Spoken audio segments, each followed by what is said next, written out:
Happy Tuesday, December 7th. Welcome to Pub Sports Radio's Beat the Line NFL show. I'm coming off my sixth straight winning week in NFL, and I'm feeling good. It could have been a great week, but the Bengals hurt me badly, and my lone addition hurt me. Other than that, I swept the board 5-3 plus 1.6 units. All that matters is it was a winning week, and I'm moving in the right direction. And I'm excited to be here with my co-host, Rob Bebenek. Bebsie, it is Tuesday evening. It's time to attack the Week 14 card. How are you feeling tonight? Feeling good, Jimmy. Feeling good about life. That's important. Does anything go down that made you feel extra good about life? I don't know, man. Just life in general. I just feel good. I didn't have a great weekend, but why break a trend at this point? No, I feel good. Got some rest in the last couple of weeks. Feeling a little more clear mentally. Finally got some sleep, Jimmy. That's why I feel good. Okay. All right. Well, that does sound good. I had a fun weekend, but I need to keep winning in NFL. That's what I need to keep doing. So coming off a 5-3 plus 1.6 unit week. So lost the double up on the Bengals -3. Bengals team total over 26.5. And that team total over 26.5 was juiced to -125. Colts team total over 27.5. We were both on that. That cashed. The Jacksonville LA Rams breakdown was so on point. Under 48 cash. Jaguars team total under 16.5 plus 105 cash. Giants team total under 16.5 plus 105 cash. I almost bet that Jaguars team total under 16.5 again for this week in Tennessee. But I have a bad ROI when I make the same bet back-to-back weeks. Not saying I won't bet it, but I wanted to at least talk it out first. Then Denver KC under 47.5 was needed to cash in. I lost. Seattle, San Francisco under 45.5. Bebsie, you cashed Falcons first half team total over 9.5 very easily. You lost the Arizona Chicago under 45.5 and the Bengals -3. You cashed the Chargers Bengals over 51 very easily. The Dolphins first half -2.5 very easily. Colts team total over 27.5 very easily. Raiders and Broncos lost, and then your additions of the two quarterbacks, Burrow and Herbert over rush props, got you right in the drink hole. That is the review of last week. Thank you guys all so much for joining us here on our Tuesday night NFL show. Mr. Fun Monk, Nuke Worker, Dennis Garcia, Alex Ramirez, Slatsy 45, Terry Walker, Harold Williams, J Dub. Dennis Garcia says, my Patriots 16-1 AFC looks better every day. I'm thinking about home playoff games and perhaps even a bye week. As you should. It was an absolutely great bet, Dennis. And the only claim to fame I have is that I didn't bet the Bills to win the division. Just the Packers, because they were both at the same price. That was a beautiful bet, Dennis. Clint, star of the Die Hard MMA podcast, coming off a winning week on NFL Pop-Up. Great to have you. JT, ready to go. Burgundy bets. It is time to get to work. Bebsie, are you ready to attack this card? Ready to go, baby. Let's get on with it. Let's get right to work. Let me make sure I have my live odds up over to NFL. Here we go. All right. Let's get to work. NFL. Here we go. Over to Sunday. All right. Actually, sorry, the Thursday nighter is our first. What the hell am I doing? Thursday nighter. All right, let's go. We start with the Pittsburgh Steelers, 6-5-1, 2-3 on the road at Minnesota Vikings, 5-7, 3-2 at home. We're at US Bank Stadium in Minneapolis, Minnesota. This one is tricky. A lot of injuries at play here.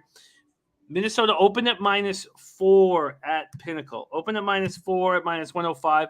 They're now -3.5 at +108, which is really a 3. So Minnesota -3, you can get them slightly juiced more than a pick 'em. We're getting -115s to -120s. This total opened up at 45. Pinnacle is leading the way towards the under to a 43. There's Elio in the house. All right, then we move over to 4,072 tickets are in at this point. 57% of the tickets are on the Steelers and 82% of the cash, and the market's moving towards the Steelers. That all is clear. That all makes sense. Then we have 46% of tickets on the over and 83% of cash on the over, which is a little confusing as it drops. Todd Reeves in the house. Creekman. I now follow Creekman on Twitter. Todd Reeves, welcome and thank you for joining us.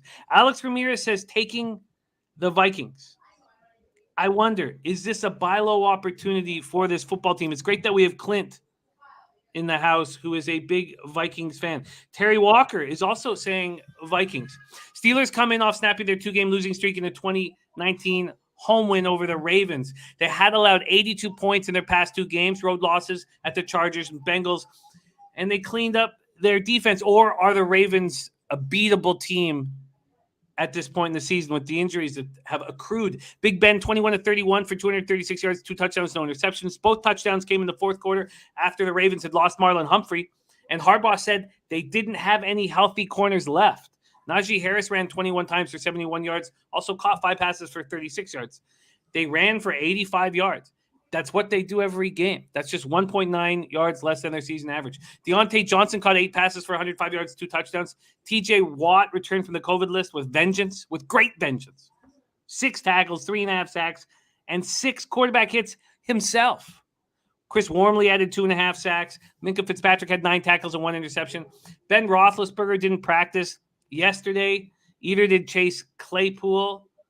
They didn't practice today either, but we expect them. Both are likely to be in the lineup. Robert Spillane was activated from the reserve COVID list on Monday.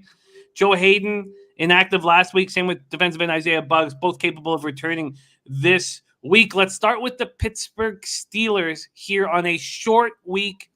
This will be Big Ben's last short week of his career. Do you trust him here, Bebsie? I don't know how you can. Yes, they beat a depleted Baltimore team, barely.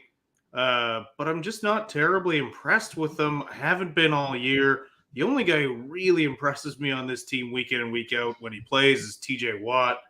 I like Najee, and I think he's going to have a great career. I love Freiermuth, and I think he's going to have a monster career. But I would not back the Steelers on the road in this situation, coming off a divisional win, facing the Vikings, coming off, a bad loss to the worst team in the NFL. I think the Vikings come out firing this week.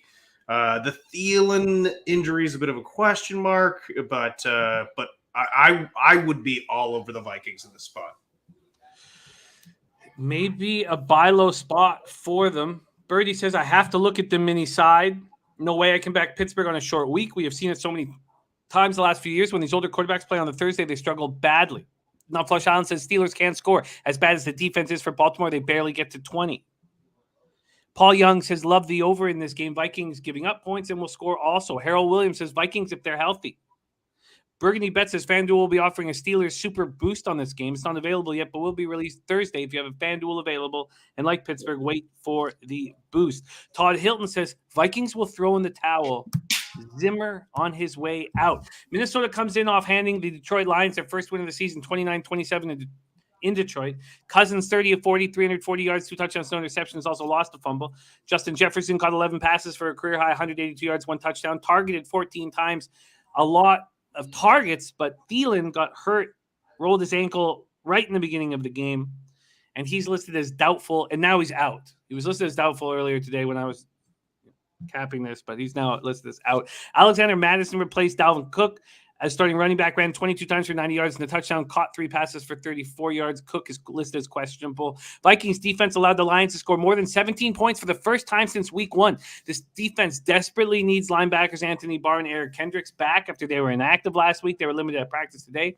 They're listed as questionable this week. Blake Lynch had 2 sacks, and he's dealing with a hip injury. He's listed as questionable. Nick Vigil had 15 tackles. Cameron Dantzler had an interception. The Vikings did activate Patrick Peterson off the reserve COVID list. So they had a lot of starters out last week. And how many are they getting back? All we know for sure is Peterson. This secondary gave up 296 yards and 3 touchdowns to Jared Goff. Bynum, Christian Darrisaw were inactive and are listed as questionable this week. After breaking down the Steelers and looking at the chat, I agreed. on the Vikings. After going over their injuries, I can't bet the Vikings. Diehard MMA podcast, Clint says, weekly Vikings PSA, Adam Thielen is a massive loss. The team will step up. The Steelers are in shambles. Their defense is terrible. I feel like the Vikings were looking past the Lions. Vikings and the over for Clint. Dennis Garcia says, Detroit struggles to score too, but Minnesota makes offenses look competent. There's Dan Kelly joining us. Great to see you. I invite Brand B. We've always talked about home team or no team, but nothing about these Vikings makes me want to back them with their injuries here right now. And I can understand why it moved at 4. I can understand why the Steelers thought they were getting a bonus at 4. And now it's sitting at 3. So a lot of talk here in the chat about the over, yet it's dropped from 45 to 43. Are you surprised that the market's dropped 2 points? No, I mean, I agree with a few of the guys in the chat. Both of these teams are going to struggle to score a little bit. Minnesota with the fact that they've got Cooks and Thielen out, but also just, the Steelers can't do anything offensively. So, yeah, I don't even understand how the over is a look here, but I do agree with, who was it, Diehard that was saying that? Yeah, Diehard MMA podcast saying, I do think the Vikings rally and win this game. I disagree with the over part. You agree with the market move down from 45 to 43. Would there be any player props that would jump out at you? We know that Thielen won't be in the lineup, so if you look at Conklin, I mean, is there anybody other than Justin Jefferson who will get receptions in this game? Madison out of the backfield, maybe. Look, with Thielen out, that is a huge loss. I don't get how this guy is so good and yet gets overlooked every year. It feels like he just doesn't get talked about enough. So yeah, it's going to be a little bit difficult for them. I can see Conklin, but I do like Madison out of the backfield. And I also, if I was looking at a prop, I might look at receptions for Justin Jefferson, not yards, but catches. That does make sense. Not yards, but catches. Does make sense. Okay. Well, let's roll on. I guess before we completely roll on, at this point, when I was beginning the breakdown and throughout the day, I thought that this was likely a buy low opportunity for the Vikings. But after talking about their injuries, knowing that it's a short week, not expecting anybody back with Patrick Peterson, I think that I think that this is probably a Steelers or no bet situation. I just don't, unless they can get somebody else back. I'm still home team or no on this. Yeah, and I understand that look too. But do you think the Vikings are giving up and want Zimmer out? Do you think the players have checked out? I don't think so, because I don't think they hate him. And we've talked about this. We talked about this last year around this time. Players don't give up. Organizations give up, but players don't. I mean, if you're battling an injury and it's late in the season, you're out of the playoffs, you probably don't play as a career decision. But if you're in the game, you want to win. There's not a lot of guys.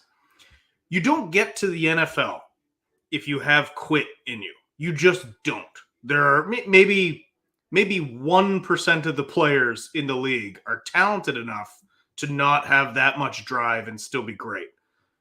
So I don't agree that they've given up. There's a difference between being deflated and giving up. And quite frankly, the Minnesota Vikings are still potentially going to go to the playoffs.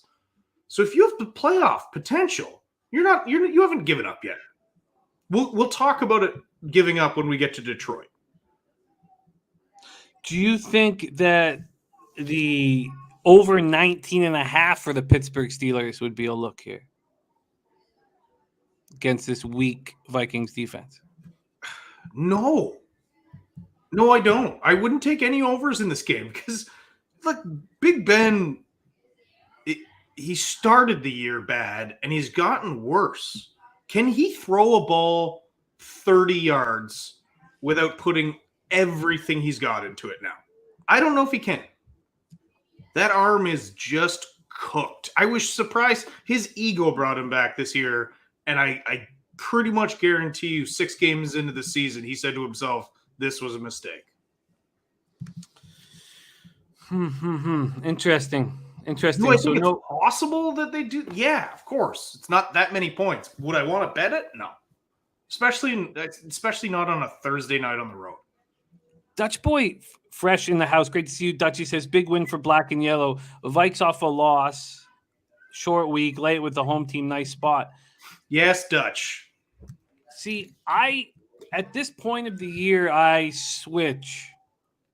I stopped thinking that the big win last week is something I want to expect the opposite or stay off. I start thinking that teams are going to make a run for the playoffs and teams are going to just completely fall off. So I start switching that idea. Now, this is just the beginning of when I do it, week 14. But also, both these teams are still in a playoff hunt. So, yeah, Vikings are slipping. Steelers are right in the thick of things. They're 1 game out. Burgundy Bet says Ben is terrible. However, Steelers last 3 weeks continue to run 3 wide receiver sets, not handing off. Dennis Garcia says virtually the entire AFC in the back of the NFC is mediocre. Both these teams could easily still make playoff runs. Okay, well, let's move on from this spot. Steelers, Vikings, and I tried to find an angle and was unable to find one at this point that I feel comfortable with. But a lot of talk in the chat about the over, even though the market is moving towards the under. We have nobody, not one person here saying Steelers. No one is saying Steelers. So just Vikings looks here. Dennis Garcia says, I have no bet on the game, but lean Minnesota, and I'm a degenerate. So that's what I was trying to find. All right, let's move on to Sunday. And I apologize if you hear Carter in the background screaming for titty. Is it clear? I did hear Carter screaming for titty. He won't last much longer. He'll get that titty in his mouth. It won't last much longer. There's Mr. Fun Monk saying Steelers. Mr. Fun Monk saying Steelers. All right, we move on to 1 p.m. Eastern. Baltimore Ravens 8-4, 3-3 on the road at Cleveland Browns 6-6, 4-2 at home. I applaud Birdie for 2 bets he's made here. He's on the Browns at -1. I could have had them today at -2.5 and -105. And I was so close to betting them until the word came out that Njoku, after 3 catches for 35 yards and a touchdown, was added to the COVID list today. And I always fear more players will be joined. Now, will it be the tight end group? Because Stephen Carlson was added to the COVID list today as well. Harrison Bryant is doubtful with a high ankle sprain. So that leaves Austin Hooper as the only tight end on the roster. So with that, I held off with the thought being the market's already moved from 1 to 2.5. What's it going to matter if I wait 24 more hours? So that's what we're dealing with. We're dealing with the Browns at -2.5 and this total opening up at 43.5 and now at 42 or 42.5. When we get to the cash flow, in this spot, we have 3,127 tickets. 58% of the tickets are on the Browns, and 88% of the cash is on the Browns coming out of their bye week. 81% of tickets are on the over, and 98% of cash is on the over. And we have seen that total drop either a full point or a 1.5. FirstEnergy Stadium, Cleveland, Ohio, 42 Fahrenheit, sunny. There looks like there will be wind, 16 miles per hour at this point, but that could change drastically. Baltimore comes in after losing 2019 at the Steelers on Sunday. They went the Ravens went for 2 after scoring a touchdown with 12 seconds left and were denied. They dominated play until the fourth quarter. They lost Marlon Humphrey in the second half, no healthy corners, and that is a season-ending torn pectoral muscle in Sunday's 2019 loss. I only mentioned that -1 that Birdie's on. He's also moved on the Browns to win the division at +650, which has given me a little hope for my Browns futures. Obviously, this is a must-win game, and I have the over 9.5 wins on the Browns for the season. I almost feel like I don't need to bet this game because it's like I already have with my futures action. Lamar was 23 of 37 for 253 yards, 1 touchdown, 1 interception. Also ran 8 times for 55 yards.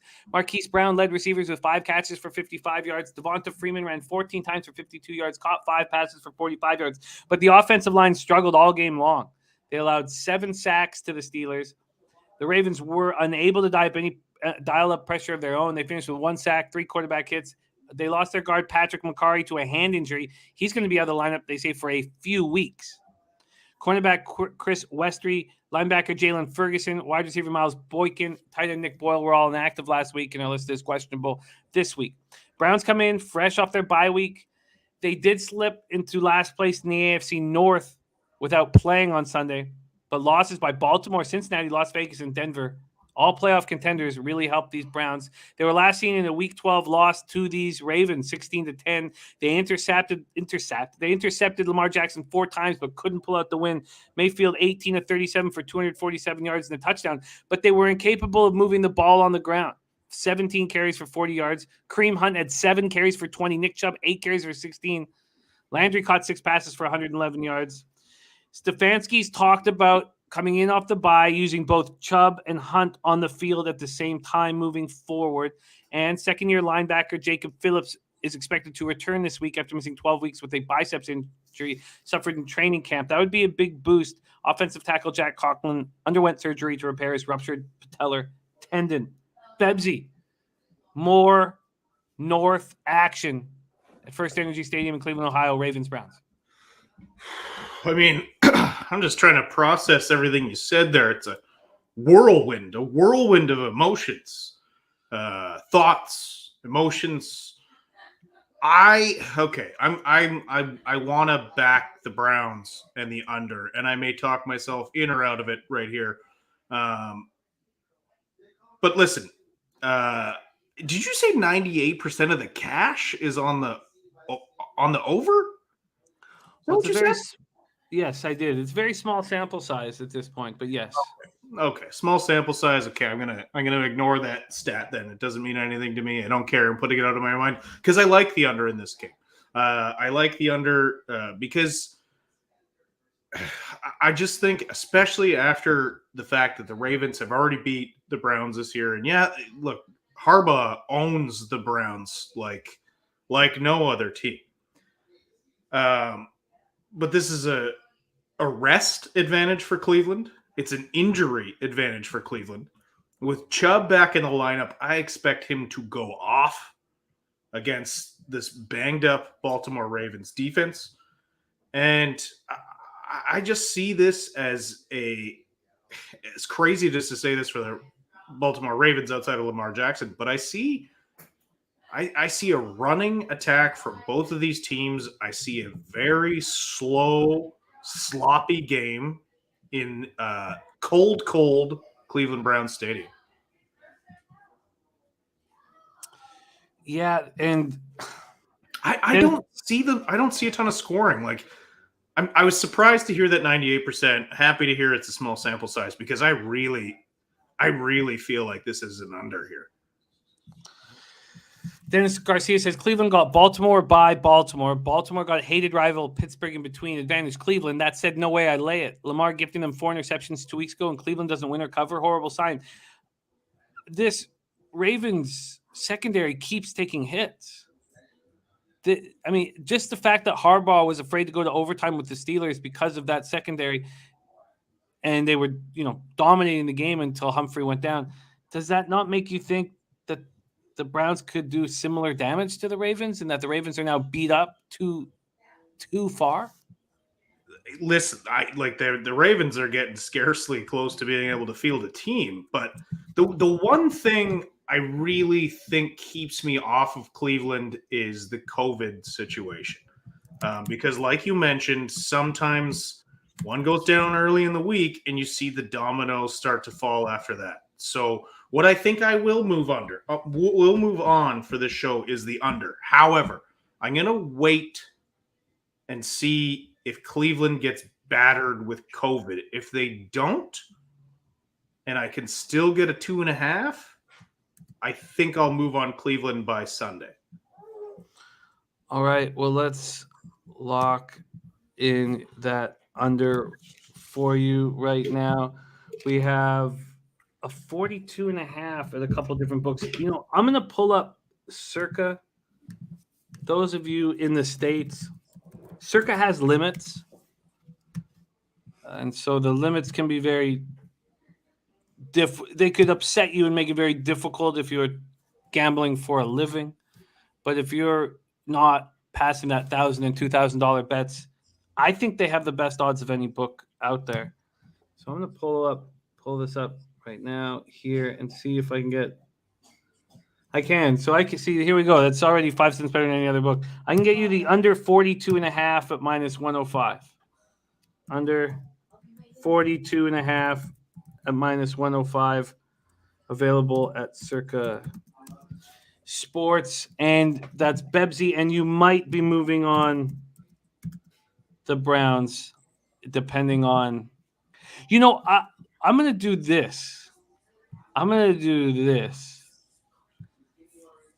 going to, if there's no COVID issues soon, I think I am going to move on the Browns. And I think that buy is huge. And I think the injury to Marlon Humphrey is almost as big. Yeah, both of those things are monsters, especially because Cleveland's coming off of losing to Baltimore. So Baltimore beats them in a game they should have won, given the fact that Lamar Jackson threw 4 picks. An ugly loss. And then the Ravens play their true rival, the Steelers, beat the shit out of each other. And then they got to face Cleveland, who's coming fresh off that ugly loss with rest. While Baltimore had to play in between, the only thing is the COVID. The other only thing, there's 2 only things, is it just feels too obvious. Well, I'm not going to let it concern me. I think that I think Harbaugh told us everything we need to know. We got Sharpie joining us as well in the house. He says Lamar Jackson over pass yards have now hit at a 75% clip this year. Gerald Jones has played 4 unders today. Cleveland, Baltimore, Denver, Detroit, Jacksonville, Tennessee, and Seattle, Houston. I'll copy and paste that, Gerald Jones, so we can discuss that as we move forward. All right, there is the big battle in the North. Ravens, Browns. Let's move on. We move on to Jacksonville Jaguars, 2-10, 0-5 on the road. At Tennessee Titans, 8-4, 4-2 at home. Nissan Stadium in Nashville, Tennessee, 48 Fahrenheit, 3 miles per hour, and sunny. This total opens up at 43.5. Pinnacle's moved it 4 cents, but the other books have moved it to 44. And from a spread perspective here, we have and Baltimore opened up as 1-point favorites at Pinnacle, by the way, as well. And moved to 2.5 to Cleveland. Here in the Jacksonville spot, we have Tennessee opening up as 11-point favorites, and it just keeps dropping. 9.5, now 8.5 at Pinnacle. This total at over 43.5. Opened at, and it's now again at 44. I said that already. Jacksonville comes in off their 4 straight loss, 37-7 setback at the Rams. They've lost 16 consecutive games to NFC teams dating back to September of 2018. Their offense managed just 197 yards, total yards. Trevor Lawrence, 16-28 for 145 yards, no touchdowns, no interceptions. Laquan Treadwell was the leading receiver with 4 catches for 62 yards. They managed just 61 yards on the ground off 25 carries. Carlos Hyde, 9-24 for a touchdown. James Robinson, 8-24. I mean, they're just not moving. Neither of them were moving the ball on the ground, and they both lost fumbles. Jacksonville's defense hung in throughout the first half. They prevented the Rams from converting any of their 6 third downs in the first half, but they could apply no pressure on Stafford. Finished with 1 sack and 2 quarterback hits. Center Brandon Linder injured his back. He's listed as questionable. Tyson Campbell, rookie cornerback, got an abdominal injury in the third quarter. He's also listed as questionable. So is defensive tackle Devon Hamilton. He missed the game with a knee injury. Cornerback Shaquille Griffin was inactive. He's listed as questionable. Titans come in fresh off their bye week, one they desperately needed. They've used 86 different players this season. That's the most by an NFL team since at least 1993. They've also started 49 different players. They currently have 17 players on IR, and they needed this break. Against the Patriots in that last loss they had 16 players on the injury report, and 5 more were ruled out before the flight. That was a 36-13 loss at New England. The defense didn't look that bad. Byard had one of the two safeties. One of the 2 sacks. The safety Byard had one of the 2 sacks. But they held New England to 5 field goals, and they stalled 3 Patriot drives stalled inside the Tennessee 20. That makes me think I should go back to the with the Jags team total under. But maybe if I do that, I should just take the under. Tannehill threw for 93 yards on 11 to 21 passing with 1 touchdown, 1 interception. The offensive line's been terrible. Tannehill's been sacked 33 times, intercepted 13 times. And while they didn't throw at all, they put up 270 yards on the ground. Dontrell Hilliard, 12 of 131 in a touchdown. Donta Foreman, 19 of 109 yards. But they both did lose fumbles. 2 sacks, 6 quarterback hits. They're getting healthier. Julio Jones, wide receiver Racey McMath, and safety Dane Cruikshank all returned to practice. They need Jones badly. They played only 4 receivers in that last game against the Patriots. So the problem is that the Titans just placed Kevin Byard on the reserve COVID-19 list, although they did activate linebacker Joe Jones from that list to the active roster. So against New England, right guard Nate Davis concussion, linebacker David Long hamstring, Rashawn Evans ankle, defensive tackle Tear Tart, and running back Jeremy McNichols concussion. And they're all not good, even though the bye weeks happen. They're all still just listed as questionable. Cornerback Jack Rabbit Jenkins got hurt. He's still listed as questionable. Tommy Hudson and Monty Rice, tight end linebacker, respectively, each listed as questionable. Birdie says, I did bet the under 44. Here we go. And Dennis Garcia says, the last time Tennessee played, they had 270 yards rushing and 2 different 100-yard rushers. And that goes to his point that running backs don't matter. Bebsie, take it away. Jaguars, Titans. Well, look, if I had a lean here, I'd take Jacksonville and the points, and that has more to do with the fact that Tennessee's offense has been decimated. But I think the look in this is the under. I really do. I see a Tennessee team that, does obviously need this win. They are the better team. But their offense is just banged up to shit. And look, we'll see what they're like coming out of a bye, a much-needed bye. But I've been impressed with Tennessee's defense here. So I understand your inclination to look at the Jacksonville team total under, but I just like this total under here. And I'm pretty confident in that. I don't see Tennessee being able to run the score up, and I don't see Jacksonville being able to score many points at all. So yeah, let's lock in this under here. Wonder why it's moved 4 cents to the over. Robert Allen says, I think everyone will pound the under in this game, but actually goes over. Bounce back for Jags versus divisional opponent. Titans want to get offense rolling. Sneaky over. We have 46% of the tickets on the under. So the public is betting the over, but 61% of the cash is on the under. Then you have 43% of tickets on Tennessee, 48% of the cash on Tennessee. If this keeps dropping, at what point do you want the Titans? I don't think I need the Jacksonville Jaguars team total under 60.5. I think the under will be just fine. It is going to be a beautiful day, but I expect, 48 Fahrenheit, but still no wind and sunshine. I still think this is going to be a low-scoring affair. And I think what leads me there is, I know it's a 36-13 loss, but the Titans' defense looked pretty good in that game against the Patriots at times. Like, you were on the Titans in that spot. How much of that game did you watch, the Titans? I watched a lot of it, and there were bad turnovers by the Titans, which really swung that game. I think they'll do a much better job protecting the ball against Jacksonville than that New England defense. You can't blame Tennessee's defense for that game. That was all their offense shitting the bed. Yeah, I just Alex Ramirez on Titans -9. Bertie says, why can't the Jags win this 17-14? That would be perfect, Birdie. I don't think they can. I mean, stranger things have happened. It is a divisional opponent. It's Jacksonville. It's a no pressure situation for Jacksonville, that's for sure. Gerald Jones says 58% of NFL games have gone under the total this season. And no, turns Julio Jones is back at practice. Well, I think I'm going to move on the under 44 at -110 at this point tonight. I still find it interesting that there's even been this 4-cent move towards Pinnacle.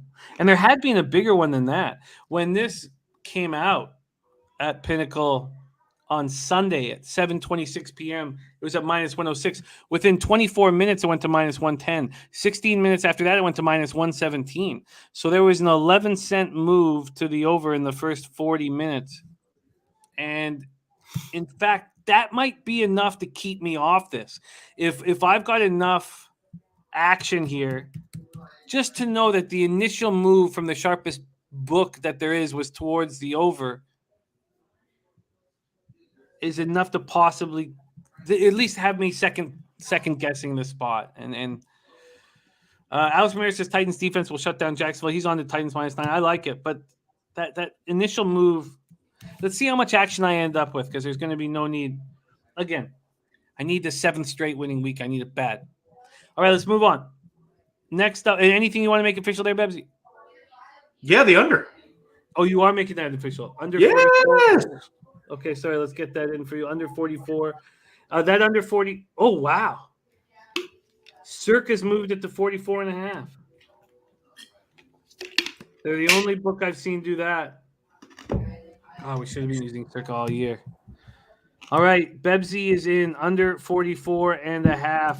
Under 44.5. And that is at -114. Do you mind paying that 4 extra cents for the 114.5 or for the 44.5? Yeah, I'll take the extra half. All right, so that's at -114. All right, Prince of the City says Michigan gonna beat Georgia and Bama goes down too. Top Elio says Jags team total under is my losing look. Come on, you can't come with us. Come to us with that is my losing look, Elio. I know you cashed. All right, let's move on here. Bebsie's in from a Circa look, and I may be as well. All right, next up for us is Las Vegas Raiders at Kansas City Chiefs. Raiders 6-6, 3-2 on the road. Chiefs 8-4, 5-2 at home at Arrowhead Stadium, Kansas City, Missouri. 50 Fahrenheit, sunny, 16 miles an hour. We have the Raiders come in as 9.5-point dogs. That hasn't moved. It's actually moved 2 cents in their favor at Pinnacle. This total was initially juiced to the over 48.5. It's now juiced to the under 48.5 quite heavily. So it's almost a 20-cent move over to the under over at Pinnacle. And we cashed on the under very easily in the Broncos-Chiefs game. Raiders come in off it. Oh, let's see where the cash lies. Why don't we do that first? We have 2,610 tickets in. 34% of the tickets are on the Chiefs and 75% of the cash.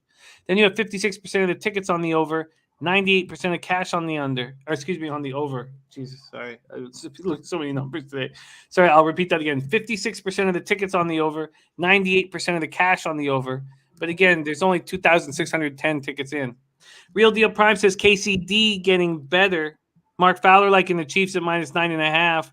And Birdie got the under at 52 in the Raiders-Chiefs game. Spectacular work. Turnsey says, how do you not take the points with the Raiders here? Well, watching the Chiefs play lately makes me not want to have anything to do with the Raiders here. This would be a Chiefs or pass, I think. But also, okay, why don't we break it down first? Raiders coming off a tough 17-15 home loss to Washington. They got 2 field goals through 3 quarters. 5th time this season, Las Vegas has failed to score a touchdown in the first half of the game. Derek Carr, 28-38 for 249 yards, no touchdowns, no picks. But, and there's a huge but, because those numbers don't sound that bad. In his first 18 passes, listen to this, traveled a combined 36 yards downfield. So Wow. There was just nothing happening with any wide receivers. Hunter Renfrow caught 9 passes for 102 yards, but the wide receivers did nothing.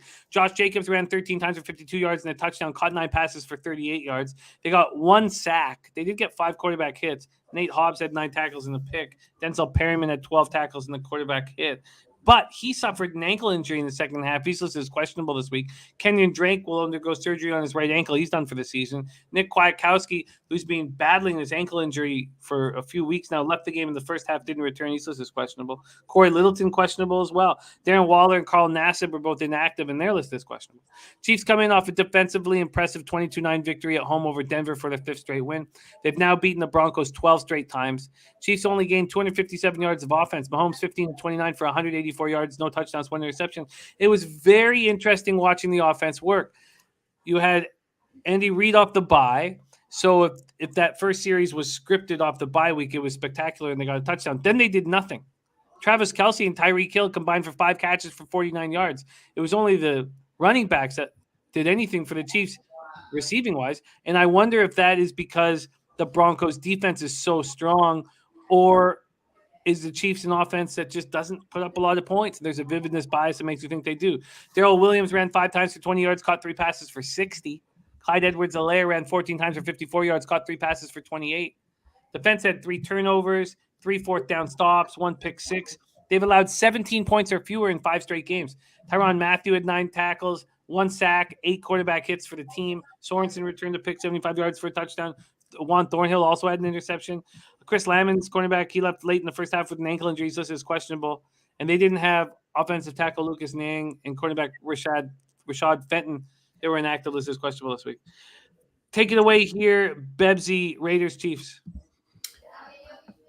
This is going to be a stay-away game for me. First of all, shout out to Birdie for getting the under 52. That's amazing.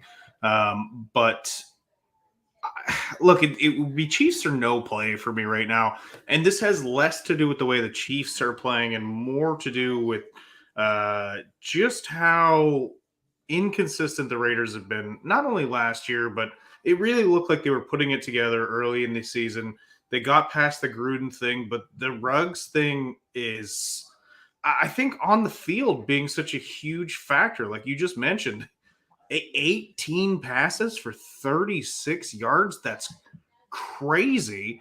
And a lot of that has to do with the fact that Ruggs was taking the top off of defenses. That guy could fly.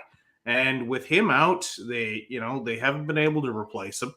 And that's affecting them greatly. The Chiefs defense has been playing better and better and better these last 4 weeks. They're the reason that their record is 8-4 right now, because that offense has been pretty abysmal. So getting that 52, Birdie is laughing. I don't know if I'd take the 45, but stay away game for me. Heavy lean to the Chiefs because I do think their defense at least is slowly putting it together, but it's more of a bet against the Raiders.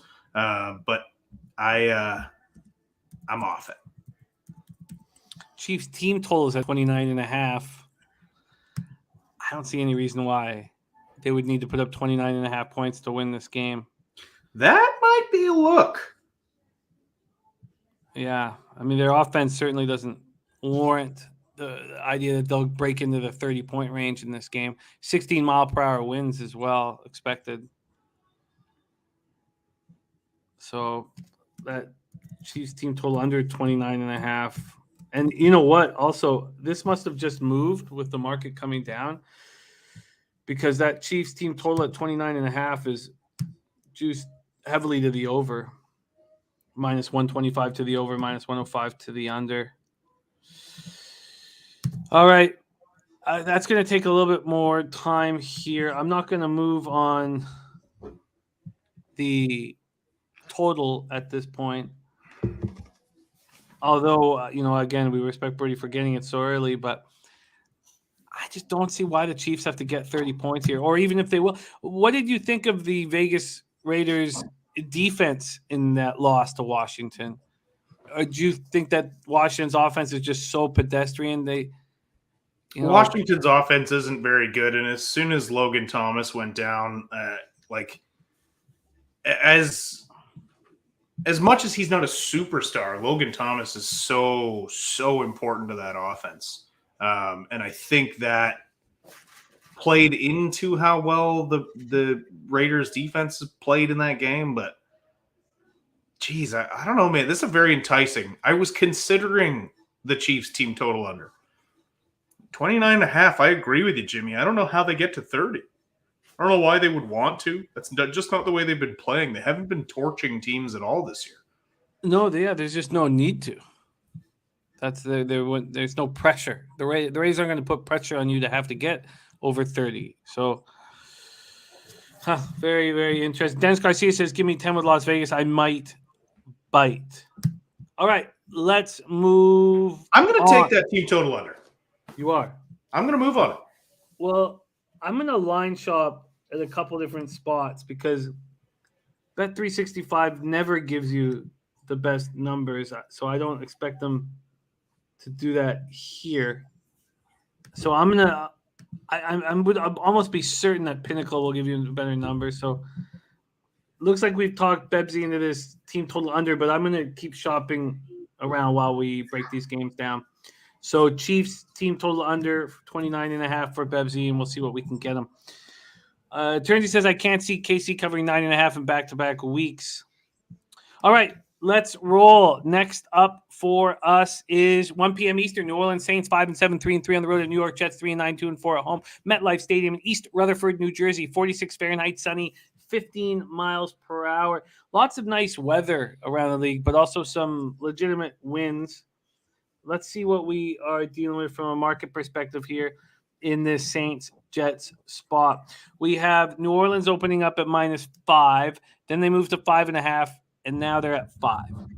This total opened up at 44, dropped to 43.5, and now it's at 43. When we get to the cash flow in this spot, we have 2,748 tickets in. 55% of the tickets are on the Jets and 78% of the cash. So bigger bets coming in on the Jets. 47% of tickets are on the over, and 74% of cash is on the over. Yet it's dropped a point or a point and a half.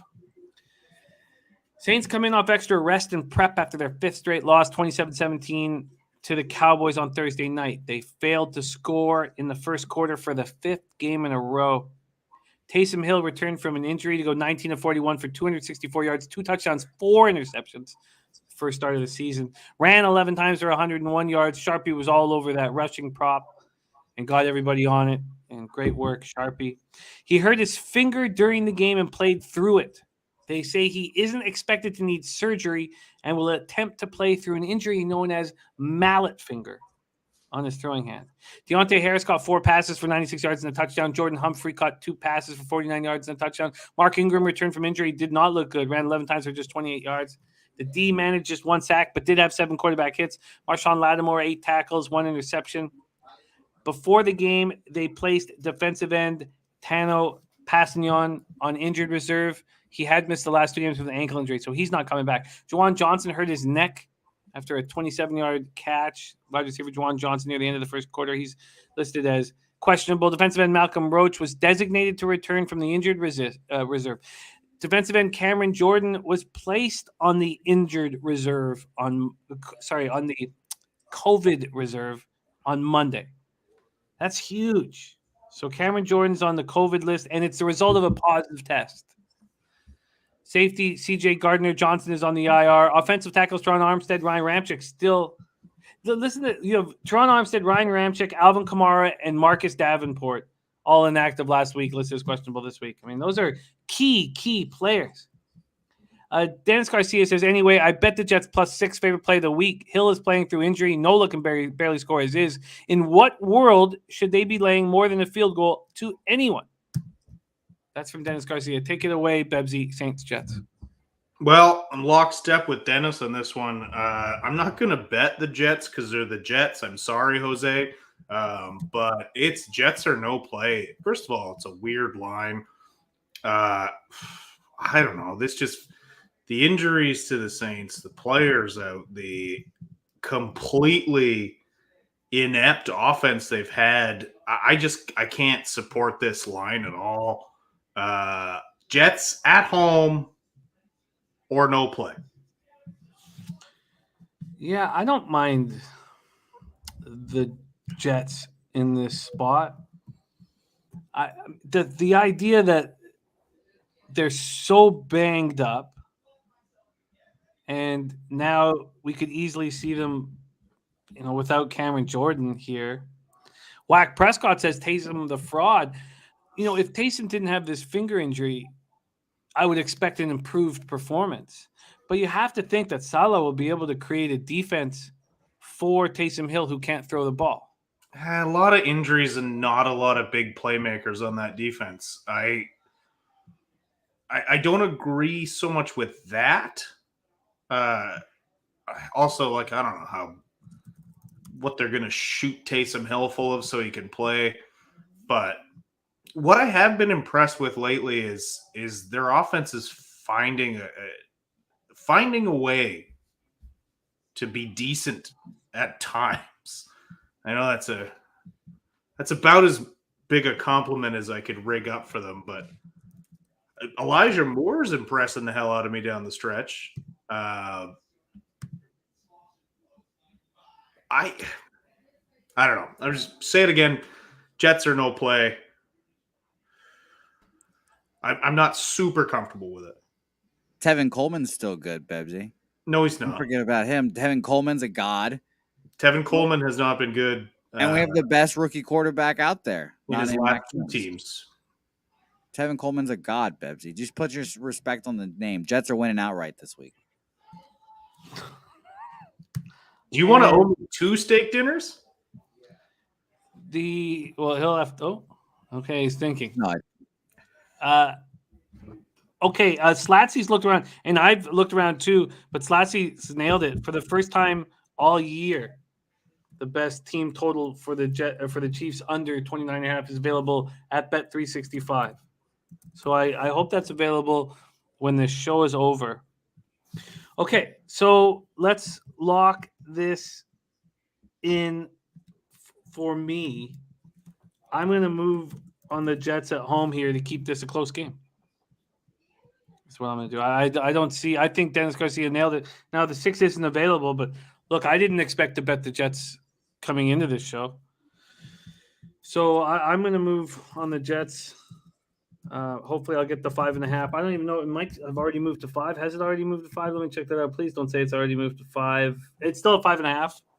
Okay, I plan on moving on this here. The Jets for me. All right, that's Saints, Jets. And I'm going to take the question marks off it and put asterisks. That will be a move I make.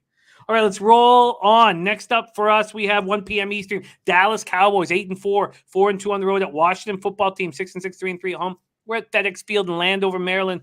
46 Fahrenheit, sunny, 13 miles per hour. Let's start with the market here. We have Dallas opening up as 4.5-point road favorites. That moves to 4, and now 3.5s are coming. They're already at Sports Interaction, and that 4, if you want the Cowboys -4, it's at plus 104 at Pinnacle. So they're moving it to 3.5 here pretty soon. 3,618 tickets in. 52% of the tickets are on Washington and 75% of the cash. Then you have 52% of tickets on the over and 75% of cash on that over. And it has dropped from 49 to 48.5 or 48. It's too bad that Logan Thomas went down. He says the MRI came back. It was a knee injury. He said it came back better than he had hoped for. So, it's not a season ending or anything like that, but he's doubtful for this week. Cowboys coming off dismantling of the Saints in New Orleans 27-17. They did it without head coach Mike McCarthy and 5 other coaches out with COVID. Dan Quinn handled the head coaching duties. Dak Prescott, 26 of 40, 238 yards, a touchdown and a pick. CeeDee Lamb caught 7 passes for 89 yards. Dalton Schultz caught 5 passes for 43 yards. Tony Pollard ran 7 times for 71 yards and a touchdown. Zeke, 13 carries for 45 yards. The defense swarmed Taysom Hill into 4 interceptions, sacked him twice, hit him 6 times. So the Cowboys hope to have defensive end Randy Gregory and defensive tackle Neville Gallimore both available for the Washington game. Wide receiver Cedric Wilson was inactive last week. He's listed questionable this week.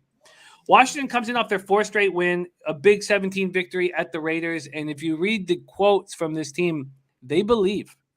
Heineke was 23 of 30 for 196 yards, 2 touchdowns, 1 pick, 4 game-winning drives in his first year as a starting quarterback.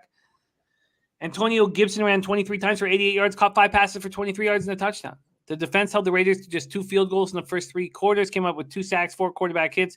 Jonathan Allen sustained a minor groin injury during the game. He's listed as questionable.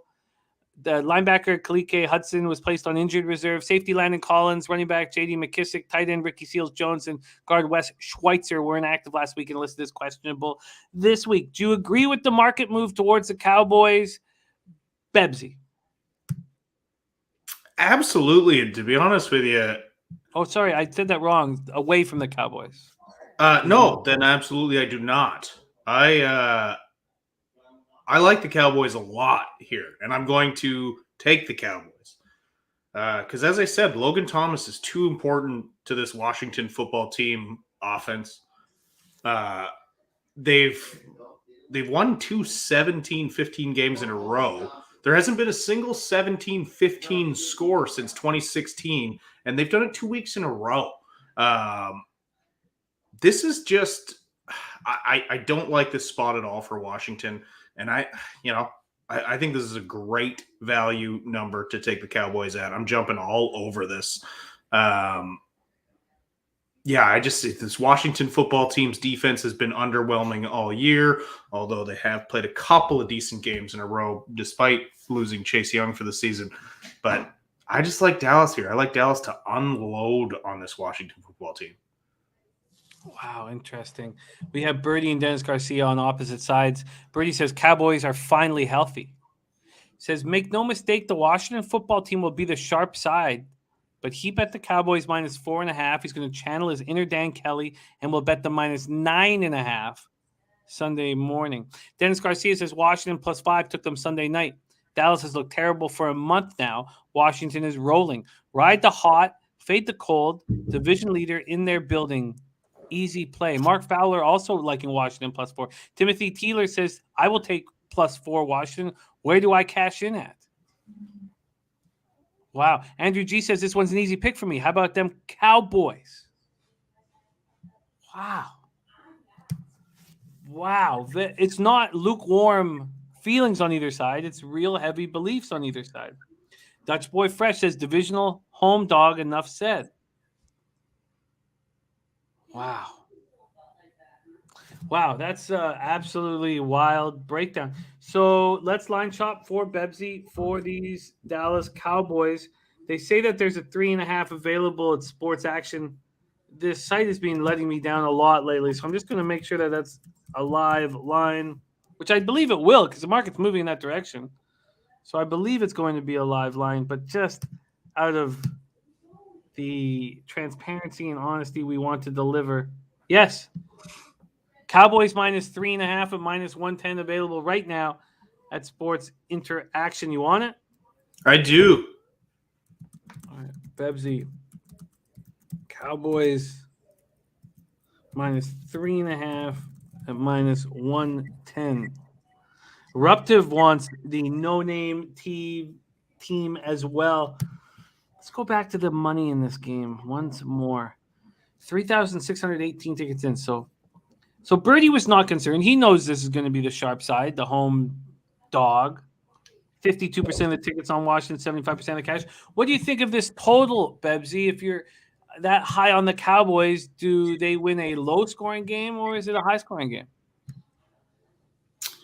I would lean under on this just because I don't see a huge. I just don't see Washington being able to put up that many points. They haven't really shown me that they can all year. So I would lean under, but I wouldn't bet the under. Bebsie is moved on the Cowboys minus 3.5, minus 110, and I tell you with certainty, I will not be betting this game tonight. I'm going to have to sit with this spot for a little while longer. All right, we move on. Bebsie is hammering and attacking this board. Timothy Teeler says, I will take Dallas in the line when they play in Dallas. Okay, Robert Don says, can we all take a second and agree the Cowboys would be better if Dan Quinn stayed our coach rest of the year? McCarthy was just gone altogether. Look, we've seen what Dan Quinn does over a longer period of time. So I don't know if he's still not wrong. You can both be right in this situation. Yeah, Dan Quinn can suck as a head coach and still be a better option than McCarthy. Well put. Well put. Let's move on. 1 p.m. Eastern. Atlanta Falcons 5-7, 4-2 on the road. At Carolina Panthers 5-7, 2-4 at home. Bank of America Stadium in Charlotte, North Carolina. 50 Fahrenheit, sunny, 8-mile-per-hour winds. Atlanta, Carolina. Carolina opening up at -3 at -108.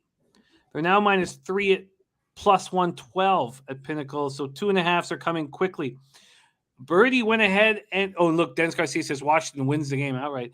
Birdie already locked in the Falcons at +3, and it looks like it will not be available anymore. Let's see where the cash is in this spot. Wow, how could anybody? This is not now. Granted, on our Tuesday shows, the sample size of our tickets are less than 10% of what we're going to have come kickoff. But here, this is just nuts. What do you deal with that? 48% of the tickets are on the Panthers and 85% of the cash. Well, if that's the case, then why is it moving to 2.5?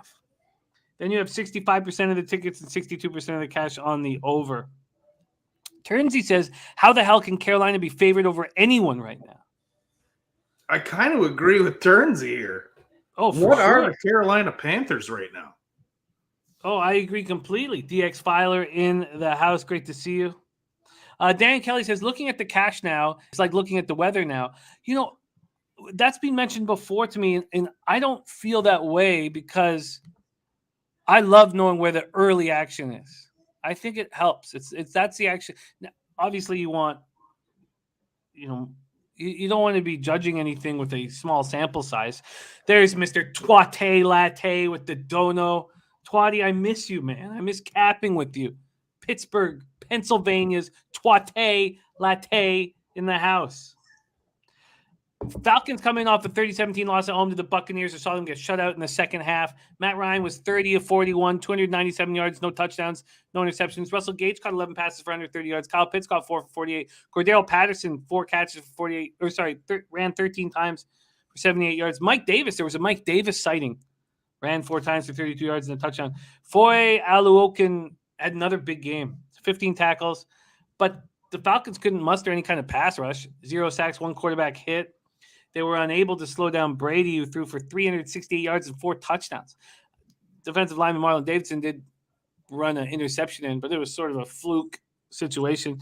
Safety Richie Grant and their linebacker Ogundeji both were hurt during the game with ankle injuries, listed as questionable this week. Quarterback Fabian Moreau dealing with an ankle injury and he's questionable this week. Defensive end Jonathan Bullard inactive last week, questionable this week. And Hayden Hurst designated to return from injured reserve. Panthers come in off a bye week. They are fresh. They were last seen a disastrous 33-10 loss to Miami, 7th loss in 9 games. They fired Joe Brady as offensive coordinator. Cam Newton was awful, 5 of 21 for 92 yards, no touchdowns, 2 interceptions. He has lost 10 consecutive games as Carolina's starting quarterback going back to 2018. PJ Walker came in and was marginally better, going 5 of 10 for 87 yards, no touchdowns, 1 interception. DJ Moore caught 4 passes for 103 yards. They couldn't stop Tua Tagovailoa. They managed just 2 stacks and 2 quarterback hits and made Tua look spectacular. Christian McCaffrey done for the season. Their number 1 corner, Dante Jackson, done for the season. Guard John Miller was held out of the game with an ankle injury. Offensive tackle Trent Scott was placed on IR, but they did designate Cameron Irving, an offensive tackle, to return. That game against Miami was probably, the easiest game of the year from a capping standpoint. I find it hard to believe that they're going to have Cam Newton as a starting quarterback here on Sunday, but they haven't let us know that that's not going to happen. Terry Walker says, don't forget to let us know that that Cam's back. Well, I can't do that, but I can let you know that that Bebsie's back. I'm back. I can give you that. Bebsie, take it away here. Falcons, Panthers. Look, I'm not going to bet this game because this is, what do you call it, a bum fight? I know these teams are 5-7 and still, I think 1 or 2 games back of a playoff spot right now, which is crazy. But both of these teams are bad. I believe that Carolina is worse. Again, because one of these teams has an NFL caliber quarterback, and the other team has PJ Walker and Cam Newton.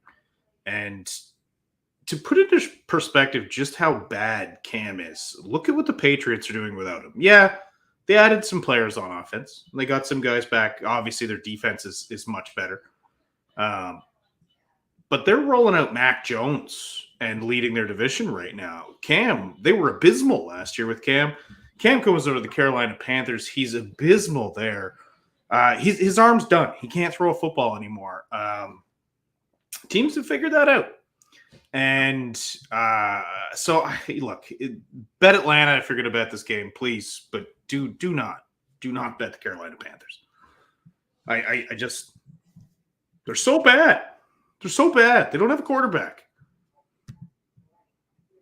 Yeah, I've lost. The 3 is gone now, and it's annoying. If I wanted to see if I could get that 3, it would cost way too much money. It's disappointing. Harold Williams says, I agree this might sneak over. Dennis Garcia says, situationally, Carolina is the play. Again, I don't love Atlanta, but just don't know how on earth you lay points with Carolina. Birdie said, I also took Atlanta money line. Paul Young says, next game, this game is trash. Dennis Garcia, by the way, is on Atlanta +3 and the over 43. Gerald Jones made the total at 46. I'm beating myself up for not taking the Hurricanes here after we talked all about Neil Pionk being out and how the Hurricanes are now used to playing without 2 defensemen. It's just making me so angry. I'm just becoming filled with rage. Okay, Falcons, Panthers, no move at this point, but I should have moved on the 3 when I had the chance. Is there any way that Rule can have these guys ready to go off of the bye? Is there any chance without McCaffrey, without Dante? Is there any chance? They do not have an NFL caliber quarterback. I can't stress that enough. And they don't have a strong enough line or running game or receivers to make up for that. You can hide a terrible quarterback with a good scheme and great other players, but they don't have enough of those other players on this team to hide just how many times have they pulled their quarterback this season to put in a worse quarterback? Is it possible they start with PJ Walker? No, I don't think so. I think they come in with Cam. He plays terrible. They try to shift to PJ Walker. He also plays terrible. They're left doing this at the end of the game.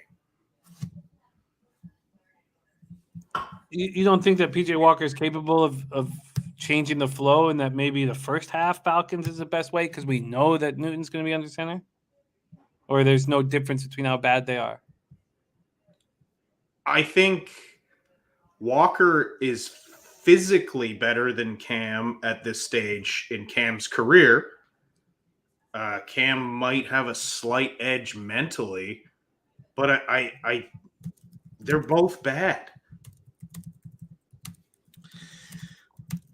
Well, God, sorry. I was not even. Ron Crawford, great to see you, my guy. No worries. Tied up in conference all week. Great to see you now. Birdie says no. They fired their offensive coordinator because the head coach is deflecting from himself, firing. And what the hell was his name again? Joe Brady, of course. Firing Brady was an absolute bullshit move. Not wrong, Birdie. Way over his head, and he's trying to keep his job for another year. Terrency says Newton should be joining the Island Boys in their next music video. All right, I think that I should have moved on the Falcons already, and I'm disappointed in myself for not doing it. All right, let's move on. So I'm going to figure out how to bet the Falcons here. And then quickly on this total in the Atlanta game, 43.5 down to 42.5. We have the Panthers favored, so we get their team total at 21.5. You think the Falcons defense can keep them under 21.5 points? Or too low? It's a bit too low.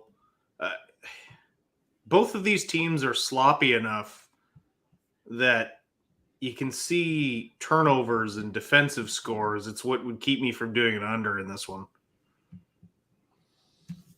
All right, I've got more things to decide, but I'm going to move somehow on this game. I just don't trust the Panthers whatsoever. Birdie says too low in his opinion. All right, let's move on to more 1 p.m. action. Seattle Seahawks 4-8, 2-4 on the road at Houston Texans, 2-10, 1-5 at home. We're at Energy Stadium in Houston, Texas. We have Seattle opening up as 7.5-point favorites. The market's moved 6 cents in their direction at Pinnacle. This total opened up at 43.5, has dropped to 41.5. Go over to the cash flow in this spot. 2,874 tickets in. 64% of the tickets, 80% of the cash on the Seahawks. 41% of the tickets, 66% of the cash on the over. Seahawks coming off a 30-23 home win over the Niners to snap their 3-game losing streak.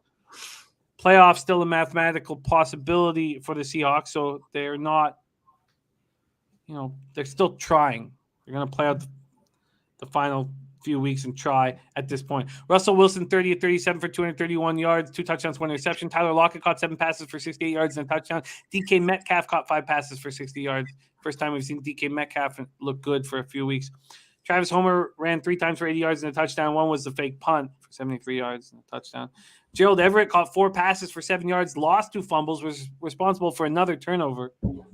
They still had difficulty applying pressure. They finished with 1 sack, 3 quarterback hits. Ron Crawford, the spreadsheet stat plays on Houston plus 7.5. Slatsy said, man, this is one ugly card. Who is throwing for Houston? Otter on the over says Seattle shouldn't lay 7.5 on the road against Bama. Quandra Diggs had 1 interception for 29 yards. Bobby Wagner, 9 tackles, 1 interception. Jordan Brooks had 11 tackles. Seattle was without Alex Collins, who's been dealing with these abdominal issues for weeks now. Left guard Damian Lewis. They lose Jamal Adams to a sprained shoulder in the first half. Brandon Shell also left in the second half due to a shoulder injury. All 4 are listed as questionable this week. The Texans coming off a disastrous 31-0 loss at home to the Colts. Turned the ball over twice in the first quarter. Tyrod Taylor was benched in the third quarter. And Houston lost for the 9th time in 10 games. Colts outgained Houston 389-141. Indianapolis had 26 first downs. 9 first downs for the Texans. Tyrod Taylor was 5 of 13 for 45 yards and a pick. And Davis Mills came in, went 6 of 14 for 49 yards. Brandon Cooks caught 3 passes for 38 yards. Rex Burkhead had 8 carries for 30 yards. They managed just 1 sack, 3 quarterback hits. And Zach Cunningham was inactive after being suspended for violating team rules. So he was suspended for a quarter earlier in the season for violating team rules. And safety Justin Reed was suspended against the Jets for violating team rules. Terry Walker thinks these guys, Texans, can cover. Bebsie, this is an ugly one. Seahawks, Texans, take it away. Well, I agree with Otter. You can't lay 7.5 points with Seattle on the road. Seattle's coming off a win against the Niners in which everything had to go their way, including the Niners losing Deebo Samuel and Fred Warner last week. Adding to their already gruesome pile of injuries. But not only that, they had the fake punt work for them. They had Jimmy Garoppolo through 2 abysmal interceptions. He threw it into Bobby Wagner's gut. I don't know how Jimmy Garoppolo can't ever see linebackers. But not only that, Seattle Seahawks got pushed down the field at the end of the half. The Niners had 11 penalties for 114 yards. The Seattle Seahawks had 5 for 35 and 0 in the second half. So much so that half the 49ers complained about the officiating after the game, and it was terrible. Clearly one-sided, and they still not almost lost the game, but the Niners still had the ball on the 2-yard line to end that game. This is not a good football team. It's a very lucky football team. to win that game. I mean, so it's Houston or no bet. I think you're crazy to lay money with the Seattle Seahawks 7.5 on the road here. And yeah, the Texans, they're coming off a horrible loss, but they're also coming off a horrible loss to the hottest team in the NFL right now. So I don't know. I think you'd be crazy. I'm not betting this because I think it's a garbage dumpster fire of a game.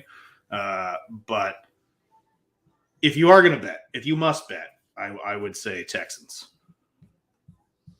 And you agree with this total going down to 41.5? Yeah, I mean, it's two offenses that can't get much of anything done. But you said 41.5? You got 48 on the screen here. Why did I think it moved to 40? Yeah, it's moved down to 41.5. Yeah. From 48? That's wild. No, from 43.5 down to 41.5. Okay. That's my mistake, Bebsie. God damn it, Jose. I'll take lashings today. Yeah, two very bad offenses. All right. There is the Texans spot, so no move for you. No move for you and no move for me at this point. Robert Allen says you're going to get involved in this one because someone has tied you up and has a knife to your throat. Take the points. All right, those are the 1 p.m. games. Let's move on to afternoon action. 4:05 p.m. Eastern. Detroit Lions 1-10-1, 0-5-1 on the road at Denver Broncos 6-6, 3-3 at home. Brady said if I had to bet a side, it would 100% be Seattle. So Seattle's D has been really good. Houston can't score. I think 17-3 is a real possibility here. It would be Seattle if I had to. And Birdie did get the under at 44. Nice job. All right. Let's go. 53 Fahrenheit. Partly sunny, 6 miles per hour at Mile High.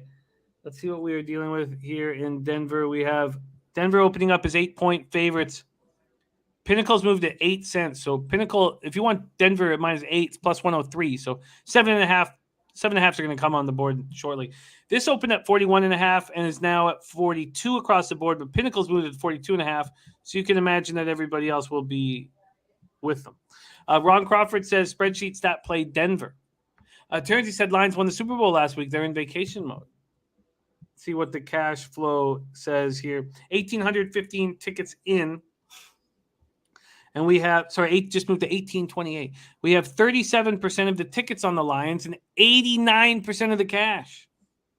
Then 69% of tickets on the under, 71% of cash on the under. Yeah, it's gone up a point.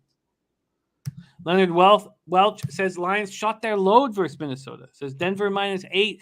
Lions come in off their first win in 364 days, 29-27 at home over the Vikes.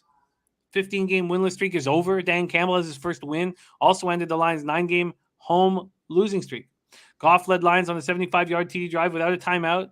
150 left on the clock for the win. Finished 25-41, 296 yards, 3 touchdowns, and the pick. Also lost a fumble. He had lost 12 straight starts for the longest skid for a quarterback taken first in the draft era since 1967. Amon-Ra St. Brown finished with 10 catches for 86 yards. The first TD of his career was the winning one. Josh Reynolds added 4 catches for 69 yards. Hawkinson 4 for 49 on TD. Jamal Williams replaced the injured DeAndre Swift. Ran 17 times for 71 yards. There has been no update. At least I've received no update that I was looking on. So if anyone knows, he's just listed as questionable as far as I have it. Charles Harris had 2 sacks, 4 quarterback hits. Lions as a team had 3 sacks and 8 quarterback hits. Tracy Walker had 11 tackles. Defensive tackle Nick Williams with a left hand and wrist injury. Cornerback Jerry Jacobs were hurt during the game. Williams isn't on the injury report, so he's looks as good to go. Jacobs listed as questionable. Center Evan Brown's been put on the COVID list. List is out. Bobby Price, quarterback, defensive tackle John Penasini, offensive tackle Matt Nelson, and linebacker Jalen Reeves-Maybin were inactive last week and are listed as questionable this week. Broncos coming off a 22-9 loss at Kansas City. They've lost 12 straight games to the Chiefs. Bridgewater 22 of 40 for 257 yards, touchdown and pick. Bridgewater had not thrown an interception in 4 straight games before the Chiefs picked him off twice. Jerry Jeudy caught 4 passes for 77 yards. Javonte Williams was excellent. Wow. Starting place of Melvin Gordon, 23 carries for 122 yards, caught 6 passes for 76 yards and a touchdown. Gordon's listed as questionable again this week. Broncos were the first team since 2009 to have an 11-minute drive that accounted for 0 points. The secondary was excellent. They held Patrick Mahomes just 184 yards passing. Surtain had an interception. Pass rush had just 1 sack and 3 quarterback hits. Nose tackle Mike Purcell was a surprise inactive with a thumb injury. He's not on the injury report this week. I don't know what went on. Take it away here, Bebsie, Lions, Broncos. Well, some of these guys have already mentioned it in the chat, but Detroit coming off that win. I'm all over Denver. The excitement, the party in the locker room afterwards. They literally acted like they won the Super Bowl. Now they're going against a Denver team, still in the playoff hunt. Excellent secondary, so they're not going to move the ball. Just a very good Vic Fangio coach defense. Denver at home, always a difficult place to play in Mile High. I think they smash the Lions. After taking that L to the Chiefs, they are going to take these Lions, who I think they're going to have a laissez-faire approach to this week. You know, you got your win. You're not going to go winless now. Dan Campbell and Jared Goff hugged. It was so cute seeing Jared Goff get a hug from his head coach. His last head coach hated his guts. I was happy for Jared Goff. I'm all over Detroit. I'm all over Denver. I think the Broncos absolutely smashed the Lions this week. Well, let's see. Can we get you a 7.5? Yes, we can. The first 7.5 is on the board. And look at that. Talk about Circa giving nice numbers. It's only at minus 105. Let's do it, baby. That's a nice number. Broncos minus 7.5 at minus 105 for Bebsie. It's available at Circa Sports. Steven Martinez looking at the Javonte over props-wise. Alex Ramirez agreeing with you on Denver. We got Dennis Trusty in the chat. Said he had 8 drinks for $12. Says he's good to go. Mr. Funmonk says Denver defense number 1 in the red zone last year and this year. Under seems to be the play. What do you think of this total, Bebsie? It opened at 41.5 and has gone up to 42. It's about to go up to 42.5. I see an under because I don't see Denver having to put up that many points. Again, excellent secondary. And this is a defense that, a lot of people thought maybe because they were giving up on Von Miller, they were giving up on the season. That's not the case. They're still doing great. And they don't have a great opponent to face. So I would say under.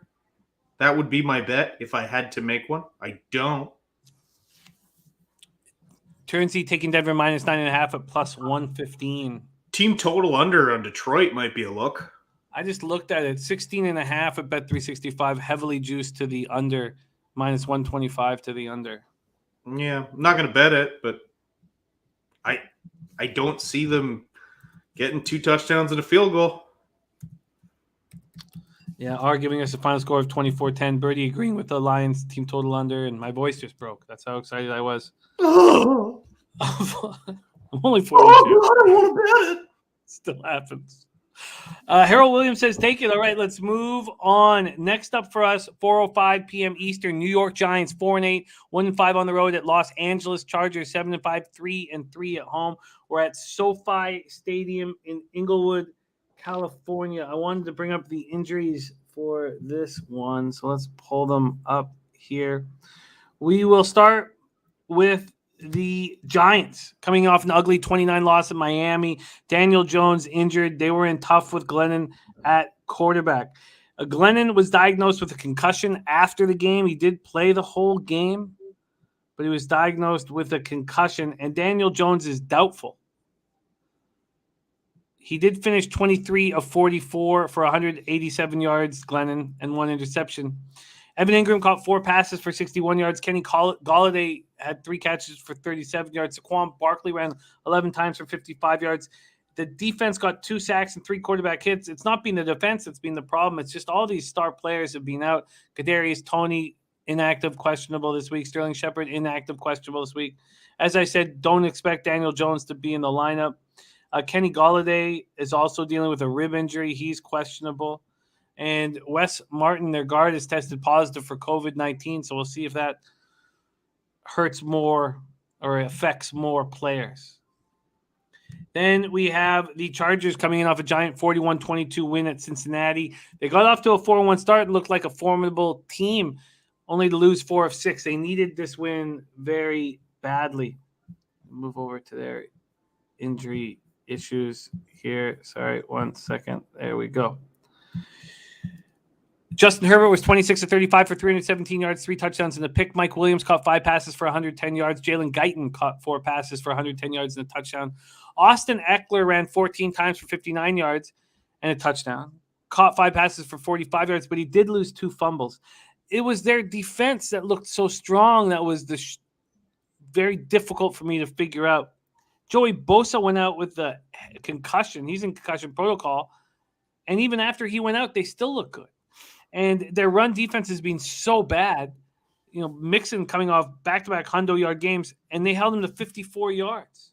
They finished with 6 sacks and 11 quarterback hits and 2 interceptions without Bosa. I mean, defensive lineman Justin Jones suffered a knee injury in the third quarter, didn't return. Who cared? They still kept rolling. Asante Samuel and Gilman. So cornerback and safety inactive and questionable. Keenan Allen was placed on the reserve COVID list yesterday, testing positive for the virus. So he is vaccinated. So he has a chance to clear all protocols, prior to the game. Austin Eckler is dealing with bumps and bruises, but he's expected to practice later in the week.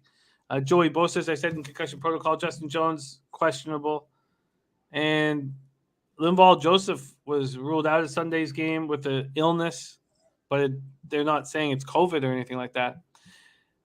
Very interesting spot here, Bebsie. The Giants and the Chargers. This Chargers team opened at minus 10.5, obviously with the questions at quarterback for the Giants. This total at 44.5, and 39% of tickets are on the Giants and possibly, Jake Fromm, and 2% of the cash. 57% of the tickets on the under, 71% cash on the under. Take it away. First of all, Michael Carnegie, I will never wear a Packers shirt, jersey, any of it. Second of all, Turnsey, I don't know why you think I never agree with you. I mean, I believe you are drunk because you're being very sensitive. You think just because I said that I agree with you, that meant I normally agree with you. Pick yourself up, bucko. Yeah, I got nothing but love for you, Turnsey. It's not Turnsey you want to fight. It's fuck you, Birdie. We're fighting. Let's go. Let's go. Oh shit. That's who you want to fight. That's angry, Bebsie. I don't know. Birdie and I buried the hatchet, but there's a very good chance we'll still fight. Anyways, back on track here. Listen, I want to take the Chargers here. It's just a lot of points. I have no faith in the Giants. They're a bad team, and their good players are hurt. So yeah, if you must bet this game, I would bet the Chargers, but I have no interest in taking them at 10.5 points just because I don't think they're gonna have to try that much to win this game. So I'm definitely off that. As far as the total goes, the under is enticing for me again because I don't think the Chargers have to go down full throttle here, and I don't see the New York Giants putting up any points. Yeah, I know who it is, Michael. It doesn't make it okay. Tell me, if Fromm is the starting quarterback, do you have any hope whatsoever for? God, I just I can't believe I get burnt by not taking the Lightning -1 and taking the bad because I had to take them on the puck line because I got in late. Very, very aggravating night. What if Jake Fromm is under center? What are your expectations of him? I don't know because I don't think much of Daniel Jones. I've spoken about that all year. I really don't see. I don't know. From's got to be worse, but how much worse? I don't know.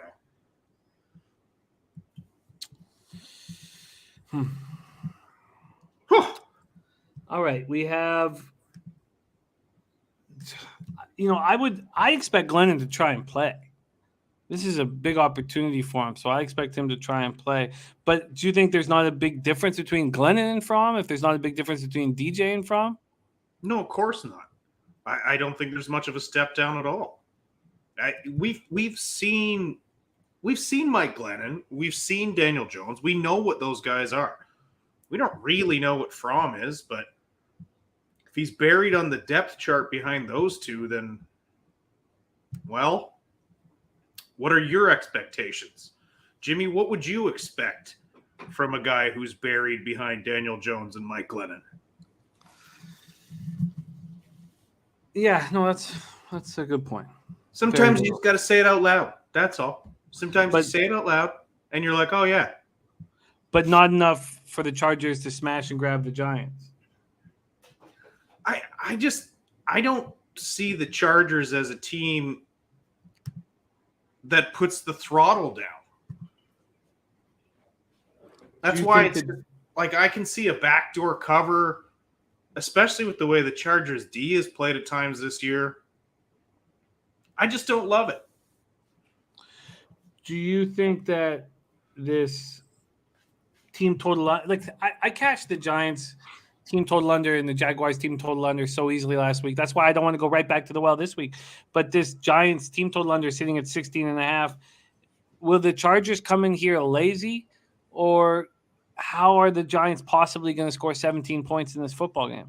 Well, I think, like I said, their D's been pretty weak at times. And, yeah, I think this team could come in a little bit lazy. This has got to feel like an easy route for the Chargers.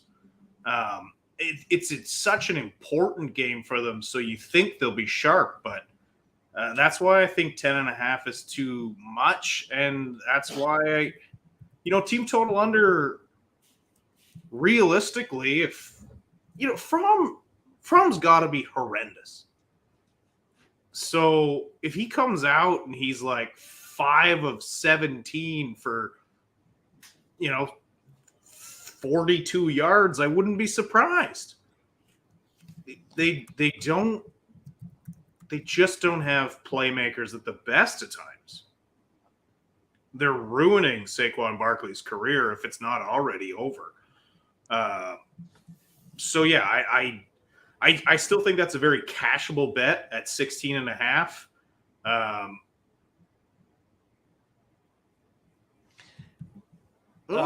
Burgundy Bet saying, I didn't realize Keenan Allen was questionable. Yeah, he's got COVID. Oh, shit, you just said that. I thought you said somebody else. Yeah, no, it was Keenan, didn't I? Sorry, I thought that was my whole... sorry, I've been saying so many.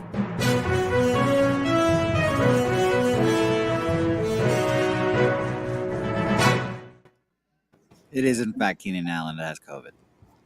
I don't know if it's breaking news if I said it 4 minutes ago, but thank you. Thank you, Jose Bouquet. All right, let's roll on. There are certain gifts.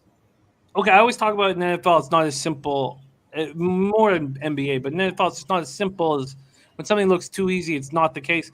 But team totals around this time of year, when there's a team that's just incapable of scoring, seem pretty easy. And so if I think the Giants aren't going to score, that under 44 seems pretty comfortable. Are liking the under. What do you think of the under? I would absolutely, if I had to pick one bet to bet in this game, I would bet the under. Yeah, I think I'm going to end up on those spots at this point. All right, let's move on. 4:25 p.m. Eastern. We got Bebsie's Niners in play. 6-6, 4-2 on the road. Cincinnati Bengals 7-5, 3-3 at home. I thought I got them at a steal when I only bet $50 like a very safely. But I'm curious to see what they are now. I got 30-1 to win the NFC. Oh, they're not even going to list them. Oh, no, that's for number 1 seed. Sorry. I got 30-1 to win the NFC. Now the Niners are at 25-1. So even that loss didn't hurt them that much. And the win I got 60-1. And now they are 50-1. Well, I thought the loss would hurt them a little more. Gerald Jones saying Fromm just picked up last week from the Buffalo practice squad. Yeah, no, I think we got to take unders there. All right, let's go. Paul Brown Stadium, Cincinnati, Ohio, 46 Fahrenheit, 77 miles per hour. These Niners open up as 1-point dogs. Sports Interaction has moved it to a pick'em. This total opened up at 47. It is now 48.5. When we go to the cash flow here, we have 4,110 tickets in. 34% of the tickets on the Niners, 48% of the cash on the Niners. 47% of tickets on the under, and I guess an enormous bet is coming on the under. So there's 99% of cash at this point on the under. San Francisco comes in off that very disappointing 30-23 loss at Seattle, snapped their 3-game losing streak. Swept by Seattle in 2 games this year. Jimmy G, 20 of 30 for 299 yards, 2 touchdowns, 2 picks. George Kittle, 9 catches for 181 yards, 2 touchdowns. But Elijah Mitchell was stymied. 22 carries for 66 yards and a touchdown. San Francisco had averaged 178.3 yards rushing per game during a 3-game winning streak. Finished with 71 against the Seahawks. Azeez Al-Shaair at 16 tackles and half a sack. They got 4 sacks and 8 quarterback hits. Quan Williams had an interception for 4 yards. Didn't have starting receiver Deebo Samuel due to a groin injury. Didn't have starting linebacker Fred Warner due to a hamstring injury. They didn't have their linebacker Harris. Then they lose cornerback Emmanuel Mosley to a ankle injury in the first quarter. He did not return. We'll let Bebsie give us an update on the Niners injuries. Bengals come in off a disappointing 41-22 home loss to the Chargers. Joe Burrow dislocated his pinky and struggled at times. He says he doesn't think it could possibly be worse. If it's any worse, he won't be able to play. But he seems to think he's going to be able to play. He ended up 24 of 40 for 300 yards, a touchdown, 2 picks, and lost a fumble. T. Higgins caught 9 passes for 138 yards and a touchdown. Tyler Boyd, 5 passes for 85 yards. After back 100-yard games, Mixon was 19 of 54 for a touchdown, lost a fumble. The defense was still able to get pressure on Herbert, but the secondary was continually getting beaten through the air. The defense did finish with 4 sacks, 10 quarterback hits. Linebacker Marcus Bailey and linebacker Logan Wilson left in the first quarter with shoulder injuries. Chidobe Awuzie had an interception, but left with a right foot injury in the third quarter and didn't return. So let's just see if we can get one last update on these guys. So Joe Burrow still expected to play. Logan Wilson, it was a dislocated shoulder in Sunday's loss to the Chargers. He's been incredible at times this year. So he's out. T. Higgins tweaked his ankle, but he'll be fine. Joe Mixon hurt his neck in the game, but he says he'll be fine. But Awuzie is dealing with this foot injury. There hasn't been a legitimate update. At least I don't have one here. And then, Riley Reef, Trey Hopkins, offensive tackle center, inactive last week, questionable this week. Here we go, Bebsie. Your Niners in action. Take it away. I understand the urge to bet the Niners coming off that loss and the fact that they are still sitting in the final playoff spot in the NFC. But the reality is they're probably not going to have Deebo back this week. They're probably not going to have Fred Warner back this week. But maybe the biggest 2 losses is one that Mosley, who's been a stud for them, and has been the only reason their secondary hasn't been an absolute mess. He's out. He's out with a high ankle sprain. He's going to miss some time. So now you have Dante Johnson. If you're a Niners fan, you know who Dante Johnson is. He's the guy who somehow has been on this team for like 8 years, and all he does is come in, get burned, or commit penalties. And on the other side, you got Josh Norman, who, despite leading the NFL in forced fumbles, is also leading the NFL in pass interference. They're going up against Jamar Chase and T. Higgins. They are going to get lit up. There's just so many crucial players missing. And I just think this is a backbreaker because on the offensive side, they lost Mostert for the season. Elijah Mitchell kind of, shows up as a great rookie running back that they drafted in the 6th round. The 3rd round running back went down last week for at least been put on IR. But Mitchell's in concussion protocol off of an incredibly cheap shot. There was no flag on. And then Jeff Wilson Jr.'s knee flared up. So they're down to Jermichael Hasty, who is the worst back on their roster who started the year. And he's okay as like a change of pace back. But they're pulling guys from practice squads all over the league. Trenton Cannon got knocked out on the kickoff last week. So they have no running backs and they have no corners. If San Francisco wins this game, it will be just pure willpower. They're just missing too many players. So I'm on Cincinnati. All right. Betting against his boys here. Cincinnati is a pick'em now at Sports Interaction. Let me just take a look at that and see what Circa is hanging as well. Wow. Jesus. Circa does this sometimes. It's nuts. They get so far ahead of the market. Circa has the Niners at plus 2.5 at minus 125. That's nuts. So they have the Bengals minus 2.5 at plus 106. I mean, that's just crazy. So they're not going to be used here. Let's see what we can get you. Sports Interaction has the pick'em. I've got them up here, so I'm just going to take a look at it. And yes, minus 110 pick'em for the Bengals. And you are locking that in, Bebsie. Yes, sir. I hate to do it because this kind of might mean the season for the Niners, but they're just not the same team without Debo, without a running back. And Mr. Fun Monk says it's the pinky finger. They'll just numb it. He'll be fine. Viper says Jimmy G is unbackable. You don't know what Jimmy G is going to show up. Jimmy G for the last 3 weeks leading up to this previous game was a stud. And he was horrendous for most of that Seahawks game. And yes, Dennis, I am ugly, and so is my team. I know you're drunk, and I know you don't really mean that, but I agree wholeheartedly with you. Oh, booze bag trusty in the chat. All right, let's move on. That is Niners, Bengals. That total is at 48.5 going up. Do you agree with that market move going up? I mean, the fact that Kyle Shanahan in certain games has been able to manufacture points with whoever's there, and the Bengals should absolutely torch this Niners secondary, then yeah, I kind of agree with it.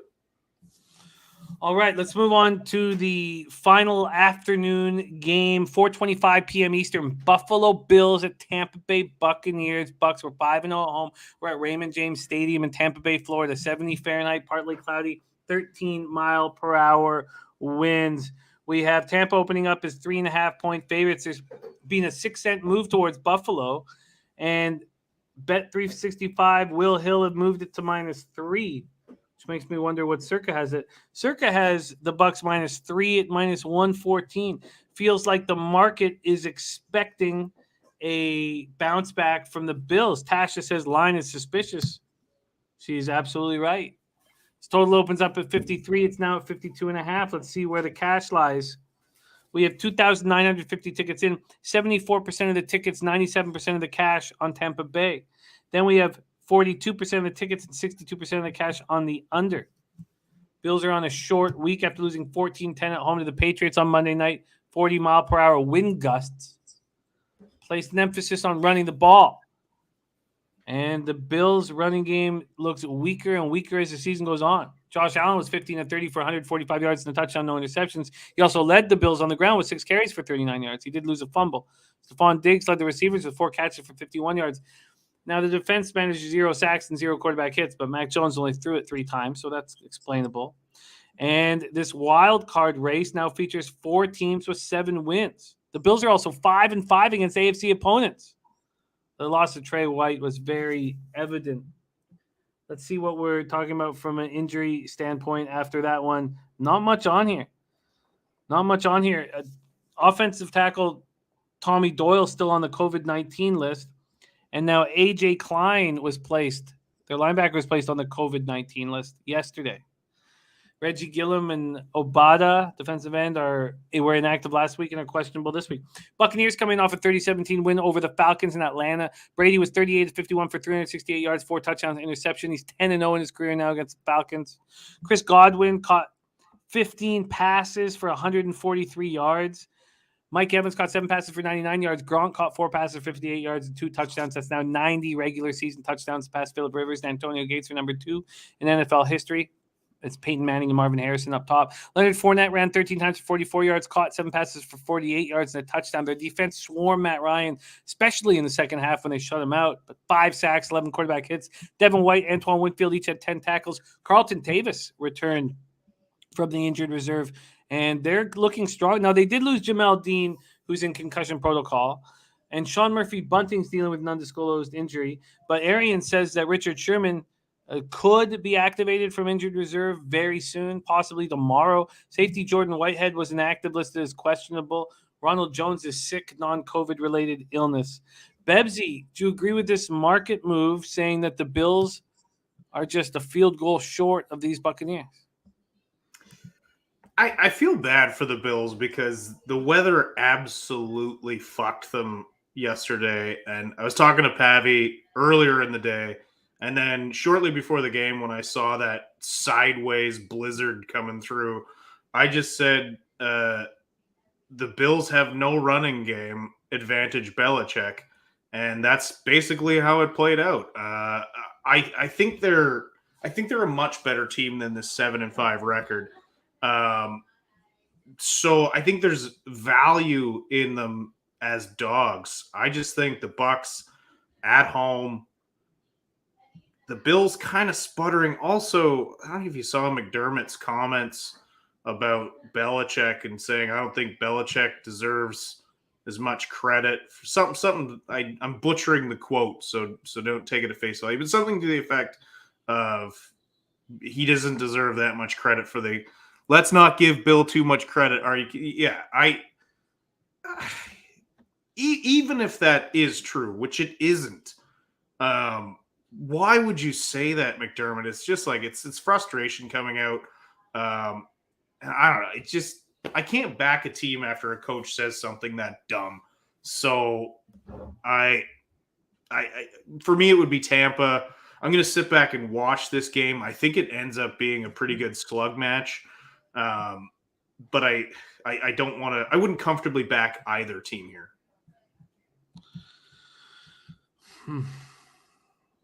Are you surprised the Bucs are only 3-point favorites? Not at all. Not really, because the Bucs again. They've certainly been more consistent at home, but for a 9-3 team, they haven't been overly consistent this year. I think as the season goes on, you will see them get stronger and stronger.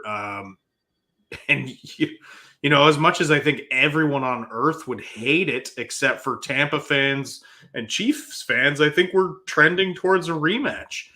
But look, this is still a very good Buffalo football team. They have no running game, and I won't judge them if they spend all 3 of their first picks on running backs for next year, because Singletary's terrible. Moss is terrible. They just do not have a running game at all outside of their quarterback. So, again, lean Tampa. Understand why this is close. This Buffalo Bills team is still very dangerous. They just got hampered by a situation with the terrible weather and the mismatch. You're playing Bill Belichick, who loves to run and has a great defense, and you don't have a running game to match him. There's been a slight move to the Bills from 3.5 to 3, and all the money has come in on the Buccaneers. And that will just continue to happen. This is strange. Very, very, very strange. Market is making me very, very uncomfortable here. So I'm going to sit with it a little longer. Total's gone from 53 to 52.5. Do you have any feel on that total? I lean to the over. Again, I think you'll see a bit. I'm not going to say an explosion of offense from the Bills, but you'll get to see a lot of the plays they probably wanted to run this week but couldn't. And you just have to trust Tampa to put up points. All right, let's move on to the Sunday nighter. The big Sunday nighter. Chicago Bears 4-8, 2-4 on the road at Green Bay Packers 9-3, 5-0 at home. We're at Lambeau Field in Green Bay, Wisconsin. 33 Fahrenheit, partly cloudy, 11 miles per hour. Bears come in off a 33-22 loss at home to the Cardinals. Andy Dalton 26 of 41, 229 yards, 2 touchdowns, 4 interceptions. Grant caught 5 passes for 62 yards, a touchdown, but it was the David Montgomery show offensively for the Bears. Ran 21 times for 90 yards and a touchdown, caught 8 passes for 51 yards. The defense that was once so strong, with now, they lose Khalil Mack, they lose Danny Trevathan, they have Akeem Hicks inactive, and you're asking Roquan Smith to do way too much here. The defense had 1 team sack, 0 quarterback hits, and looked bad all over the field. Allen Robinson, Marquise Goodwin inactive last week, questionable this week. Damian Williams, same deal. Mario Edwards Jr. inactive last week, questionable this week, defensive end. So you have Justin Fields hurting, and now Andy Dalton questionable. This is a beat up Bear squad. Going to play the Packers, coming in fresh off of their bye week. It's very dangerous. And the market opened with the Packers as 13.5-point favorites. That moved to 13. Now it's at 12.5. The first 12s are coming on the board. This total opened up at 45 and is dropping 44s, and now 43.5s on the board. We go over to the cash flow here. 3,354 tickets in. And it's the exact same numbers as the Buffalo-Tampa Bay game. 73% of tickets on the Packers, 97% of the cash. In the Tampa Bay game, 74% of tickets, 97% of cash. And in both games, the market's moving towards the opposition to make you want to put more money on that public favorite. 53% of tickets on the under, 56% of cash is on the under. We last saw them in a 36-28 win at home over the Rams in week 12. Rodgers was 28 for 45 for 307 yards, 2 touchdowns, no interceptions. Devontae Adams caught 8 passes for 104 yards. Cobb, 4 for 95. A.J. Dillon ran 20 times for 69 yards, caught 5 passes for 21 yards. They got 2 sacks and 5 quarterback hits. Rasul Douglas continues to play very big. Return a 33-yard interception to the house. So Rodgers ranks 2nd in passer rating. Devontae Adams ranks 2nd in receiving yards. It's been a very different season from the last 2 because they've got nothing from Dave Bakhtiari, who's an all-pro last year. He's played 0 games. Jair Alexander has not played the last 8 games. Zadarius Smith hasn't played since the opener because of back surgery. And there's hope that all 3 will come back. Now, not for this game. Robert Tonyan has been very good. Eldon Jenkins replaced Bakhtiari, and both those guys are out for the season with knee injuries. They just keep doing it. Who's doing? Rashawn Gary, A.J. Dillon. Rashawn Gary, 12th pick, 29 draft. A.J. Dillon. Devondre Campbell. We've already mentioned Rasul Douglas, who was picked off the Arizona's practice squad. This defense is so much better than we expected it to. They've been getting all these injuries, and they keep rolling. Alex Ramirez says Packers blowout. Nuke Worker, thank you for rolling with us. Good luck in the morning at Darlington Nuclear, my man. And Alex Ramirez says Packers blowout, Packers cover. Take it away, Bebsie, Bears, Packers. I want to double up and take first half full game on the Pack here, but it has been so horrible for me all year long. So I'm going to take the Packers in the first half. And I think they'll probably smash here. I'm going to look heavily at props in this one. I'm going to look at Dylan's props. I'm going to look at Aaron Rodgers' rush props. Aaron loves to kick the shit out of the Bears. and the injuries to the Bears, the hatred for their head coach.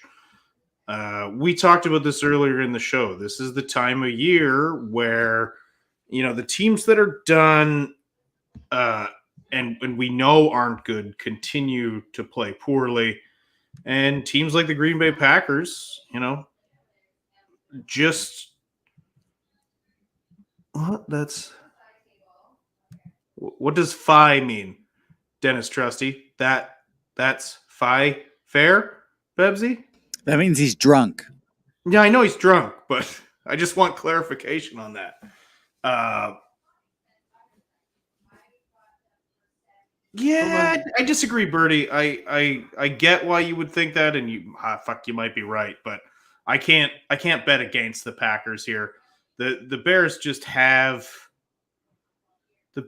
have nothing going for them right now, and I think they're absolutely done with Nagy, and I just can't. I just can't do anything but back the Packers here. If I back the Packers and lose, I won't hate myself. If I back the Bears and lose, I'm going to think, what the fuck is wrong with me? It looks like... How much does Rodgers run with a broken toe, Bebsy? Aaron Rodgers strikes me as the kind of guy who would make that shit up. I bet his toe is fine.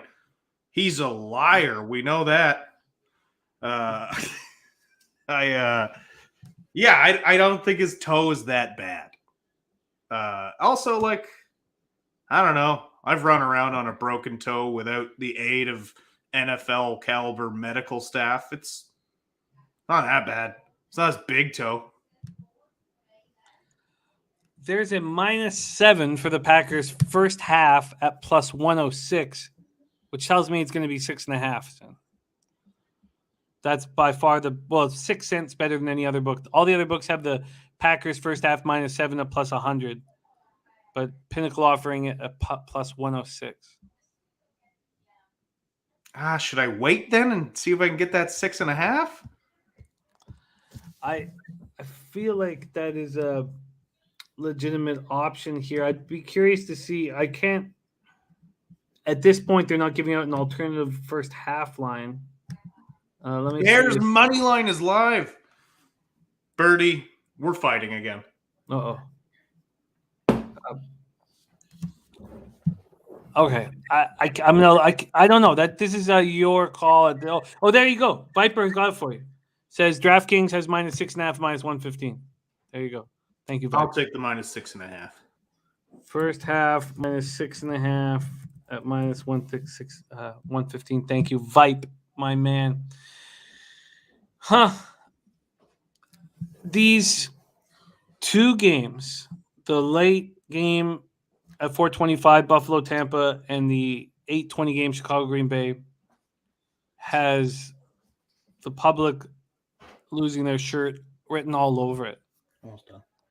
The public is all over the Packers and the Buccaneers, and the books are making it even easier to bet them.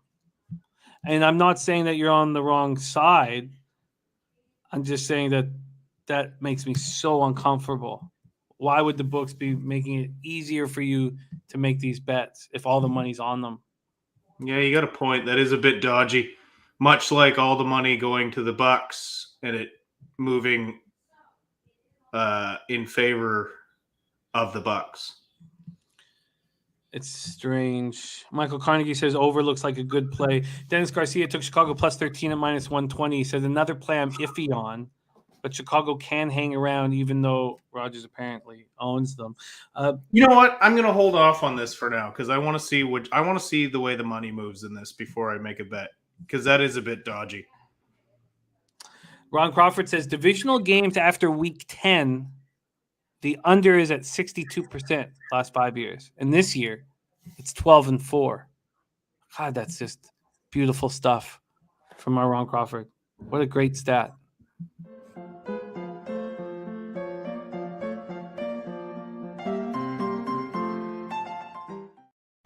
Divisional games after week 10 under 62% last 5 years. This year's 12-4, and Tasha likes the under. Let's just take another look at the market on that under. Here we have the Sunday nighter opening up at 45. It's now 44, 43.5, or 43. And cash flow, we have 53 and 56% tickets and cash. All right. So no move for Bebsie at this point. I don't want anything. I tell you what, because the market is doing what it's doing, makes the Buccaneers and Packers, there's no chance either of them will be on my card. Slatsy, I want to see pictures of the toe. There, I said it. Uh-oh. Reminds me of a Kevin Fox joke when he said, I thought I had a foot fetish, so I went on to one of those Japanese foot fetish sites. Turns out it's just a foot interest. Okay, let's move on to Monday, December 13th, the Monday Nighter, 8:15 p.m. Eastern. Los Angeles Rams, 8-4, 4-2 on the road to the Arizona Cardinals, 10-2, 3-2 at home. We're at State Farm Stadium in Glendale, Arizona. Move over this to the cash flow. Here we go. The Cardinals open up at -3 at +104. That's moved to 2.5. If you still want the Cardinals at -3, you get huge plus lines beside it. This total opened up at 52. We've seen it drop to 51.5 at a couple different books. We have 2,156 tickets in, 73% of the tickets on the Cardinals, 68% of cash on the Cardinals. 61% of tickets on the over, 63% of cash on the over. Rams snapped their 3-game losing streak with an easy 37-7 victory over the Jags. Stafford 26-38 for 295 yards, 3 touchdowns, 0 interceptions. Cooper Kupp continued his monster season, 8 catches for 129 yards. Shout out to Sharpie, who got paid on that again as well, on the Cooper Kupp yards over. OBJ, first game at SoFi as a Ram, caught 2 passes for 20 yards and a touchdown. Darrell Henderson injured. Sony Michel ran 24 times for 121 yards and a touchdown. Also, Von Miller's first game at SoFi as a member of the Rams. He had 1 tackle for a loss, but he drew a lot of blockers and opened things up for other players. Jalen Ramsey made 3 tackles against his former team, recovered a fumble forced by Aaron Donald on the opening drive. The defense held the Jags to just 197 total yards, 2 sacks, 6 quarterback hits. Center Brian Allen injured his knee on the first snap from scrimmage, didn't return. I'm going to get an update on him, but Coleman Shelton took over in his first NFL action in 2 years and played well. Allen has a sprained MCL, is considered day-to-day.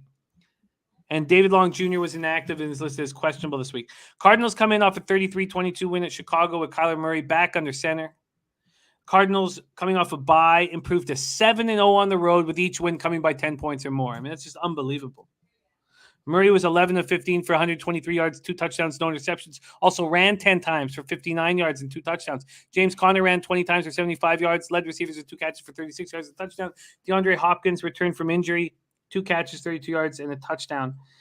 They have the NFL's best record. Their defense just intercepted Andy Dalton 4 times, had 3 sacks, and 6 quarterback hits. Let's just quickly go over their injuries here, and they have almost none. It's unbelievable. They expect Chase Edmonds to come back. James Wiggin was placed on injured reserve the day before the game, one of their safeties. They don't have Justin Pugh, a guard. They're a healthy squad, and they are a dangerous squad. Take it away here, Bebsie. Monday Nighter, Rams Cardinals.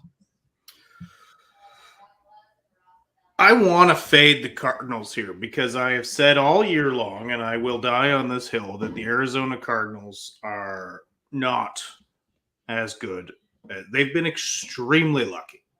If you go back and look at all their games, break down these wins, now I'm not saying they're not a good team. And a lot of people will jump on that and be like, if you go back and look at these games, situationally, they've gotten very lucky as this team has climbed to this 10-2 record. Now, the reason why I don't want to back the Rams is Matt Stafford is 9-2 9-70 in his career facing teams with a winning record. 9-70. I get that he's on the Rams now, and they're a different team than this abysmal Lions franchise that he's played most of his career for. But 9-70 is too much. I can't back either team in this situation. I do think the Rams are in a good spot to win this game. But I can't back Stafford, and I don't believe in the Cardinals. Dennis Garcia is on the Rams +3 -120 and the over 51.5. Says Rams have more talent and got whipped by Arizona the first time. It's a very easy play. Turnsey says, what's 9-70? Matt Stafford going up against teams with winning records in his career. Yeah. Matt Stafford's record versus teams with a winning record throughout his career is 9 wins and 70 losses. And I know that he's a Lion, but that's still terrible. Ja Island says Rams have more high-end talent. Cardinals are the better team, more deep, more complete. Let's take another look at this. So it's moved to 2.5. So we've lost the threes, although Dennis got his 3. 27% of the tickets, 32% of the cash. You know, I'm very curious to see I'd be very, very curious to see if the public starts hammering this Cardinal spot, because 73% this is the third straight game where we have, now it's not as blatant as the Buccaneers and the Packers, but it's the third straight game where you have a ticket count over 73% and the market moving towards the opposition to make it, everything, the market is screaming at us that the Rams are the play here. Screaming at us. Dennis Garcia says, "Oh yeah, you can't trust Stafford, but I trust the Rams in this one game." I mean, I agree with Dennis, but you see why this is a conundrum for me. I want to back the Rams. I just can't back Stafford. Until that evens out a little bit.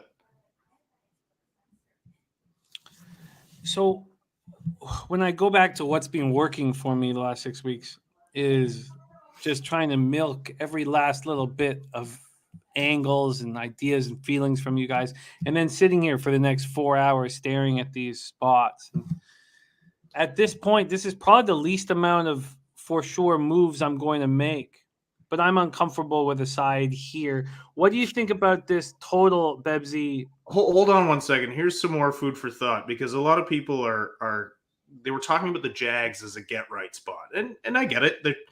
They're a bad team, and it should have been a get right spot. But over the last 5 weeks, the Detroit Lions have a better record than the Los Angeles Rams. Yeah, they do. And I was certain it was a get right spot for the defense. I wasn't sold. I was on the under. And I was on the Jags team total under. DX Filer says he'll likely tease the Rams. So let's go back to this total quickly, Bebsie. If you had a free bet on it at 51.5, do you go over or under? I can see this ended up being a bit of a dogfight. So if I had a free bet, I'd take the under in this. Again, not trusting the Rams, not thinking the Cardinals are as good as. And look, the Rams defense is obviously still very excellent here, but I think this is an under all the way. And it's another one of those spots where you have the public betting the over early, and the books making it even more appealing to bet the over. This is a. I didn't realize when I was capping how hard this card was going to be. I'm going to move on this under, actually. I just think a Monday night matchup, divisional, this late in the year, I'm going to side with Ron Crawford in this, and I'm going to go under. And Toite Latte. And well. Toite Latte. But Harold Williams on the other side with the over. Let's see what we can get you line shopping. I'd be curious to see what Circa's doing in this crazy book. Let me just move back over to football here. And on the Monday Nighter, they're hanging a 52 for you. I thought they just might. Ooh, doctor. So is Pinnacle at minus 111, Will Hill at minus 110, but Circa hanging the 52 at minus 109. So we'll give you that under. So Bebsie under 52. Circa's been kind this evening. Circa's just a good book, unless you are, making big bets. There you go, Bebsie. I think this under is very, very appealing, and that's a huge amount of. I guess not a huge amount of points. I guess you can't say a huge amount of points unless you cross that 54 barrier, but it's a big total of 52. Look, I agree with the X-Filers point there as well. I just can't. I can't back Stafford in this situation because also, in spite of what I've said about his record against teams with a winning record, and the fact that they over the last 5 weeks have been worse than the Detroit Lions, I also don't know how healthy Stafford is. He seems to have played better against a brutal Jacksonville Jaguars team, but does that mean he's healthy? I don't think so. I think he's probably still battling injury. DX Father says one angle not touched on yet is the coaching in a divisional rematch. Trust McVay far more than Kingsbury. Yeah, I think it's a great point. And, if I was back in the Rams, I would absolutely use that argument to load up on it. And I do want to back the Rams. I know I've said a lot of shit about them, and my gut says the Rams. But I have my reasons for staying off them. Whew. Wow. This is very, very, very, very interesting. I can't wait to sit here all night with this card. All right. Kirk Grace is overthinking this. Kirk, my man, simplify it. Kirk's a great thoroughbred capper. I love working with him. Simplify it for us, Kirk. Let's review. Spreadsheet, stat, play spots. Now, these aren't spreadsheet plays of the day, just play spots. Minnesota, Raiders, Houston, Denver, Buffalo. We'll copy and paste that. Kirk Grace says take LA. Wow, that's going to be fun. All right, and then the Colts, Dolphins, Patriots, and Eagles have byes, so we will see them next week. All right, let's review action here. And Birdie says why McVay's most overrated coach in the NFL last 2 years. He's proven that. Here we go. Thursday nighter, Steelers, Minnesota. Nothing for Bebsie or I yet. I find that game very difficult. When we get started, if it wasn't a Thursday. Minnesota if it wasn't a Thursday from Bebsie. He's on the under 42.5 in Ravens Browns. Under 42.5 in Ravens Browns. Then I have. Then you moved on the Jags Titans under 44.5 at minus 114. Why do I have question marks there? That's Bebsie. I think that's very interesting and very appealing. I think I'm going to ride on that as well. I also think I'm going to move on the Jags team total under 16.5. Again, my ROI on making the same bet 2 weeks in a row, but the Jaguars and Giants team total overs are team total unders are screaming at me right now. Next up, Bebsie moved on the Chiefs team total under 29.5 at minus 105 at Bet365. And we were talking about it on the show after breaking down the game, seeing the market moves. I was like, well, what about this? And Slatsy liked it too. Is it still there? It's still there. God, I kind of like that. Yeah, Turnsy, I need it so badly now that I hate when my night turns into this. I'm going to roll with that. And I think that should be bet as soon as possible as this just keeps dropping. Then I am moving on the Jets plus 5.5. Stay off spot for Bebsie at this point. Bebsie moved on the Cowboys minus 3.5 at minus 110. Then the Falcons. I've messed up. But have to fade Newton. Have to. I've got to figure out how to bet that. Bebsie stayed off of it at this point. Then we have nothing for Seahawks. Texans. Bebsie moved on the Broncos minus 7.5. It was available at minus 105 at Circa. I'm interested in the Lions team total under.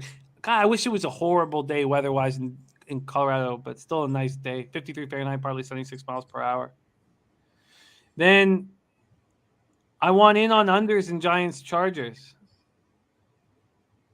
I do. So I'm going to figure out how to bet that. And I don't want to double up. So it will either be Giants team total under or Giants full game under, or Giants Chargers full game under. I've got to figure that out. Then Bebsie is on the Bengals at a pick'em at minus 110. And if Pistol Pete Lodels Loshak was watching, he loves backing cappers fading their teams. Then Bills Tampa, we've stayed off of. Bebsie came very close to backing the Packers first half, but wanted to stay and watch the market because, look, the market's only taking Packers and Buccaneers money and is making it more appealing for them to bet that. They're moving towards the opposition while all the money's coming on the Packers and Buccaneers. So he's rightly watching.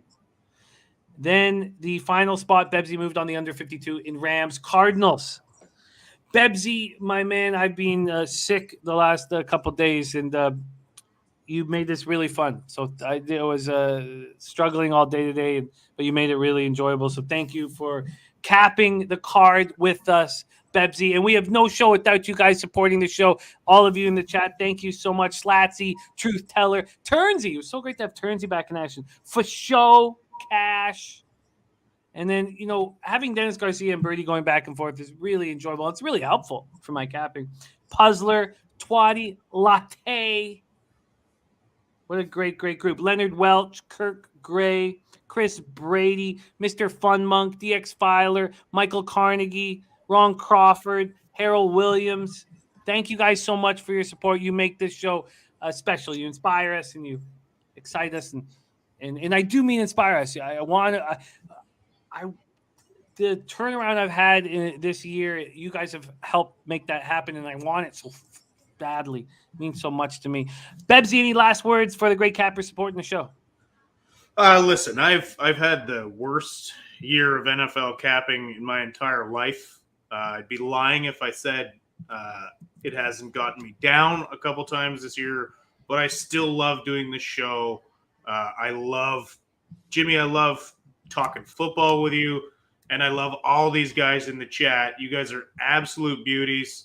Turnsy, stop drinking if it makes you think I hate you. I got nothing but love for you. Birdie, I will fight you. Ron Crawford, goddamn love your information. Slatsy, so many of you guys are absolute beauties. Thank you so much for joining us. Fucking let's get paid, Jimmy. Let's get paid. 7 winning weeks in a row when we're back here on next Tuesday. I want 7. So it's now up to us to take this information and get that cash. A giant week 14 awaits. Let's fucking go.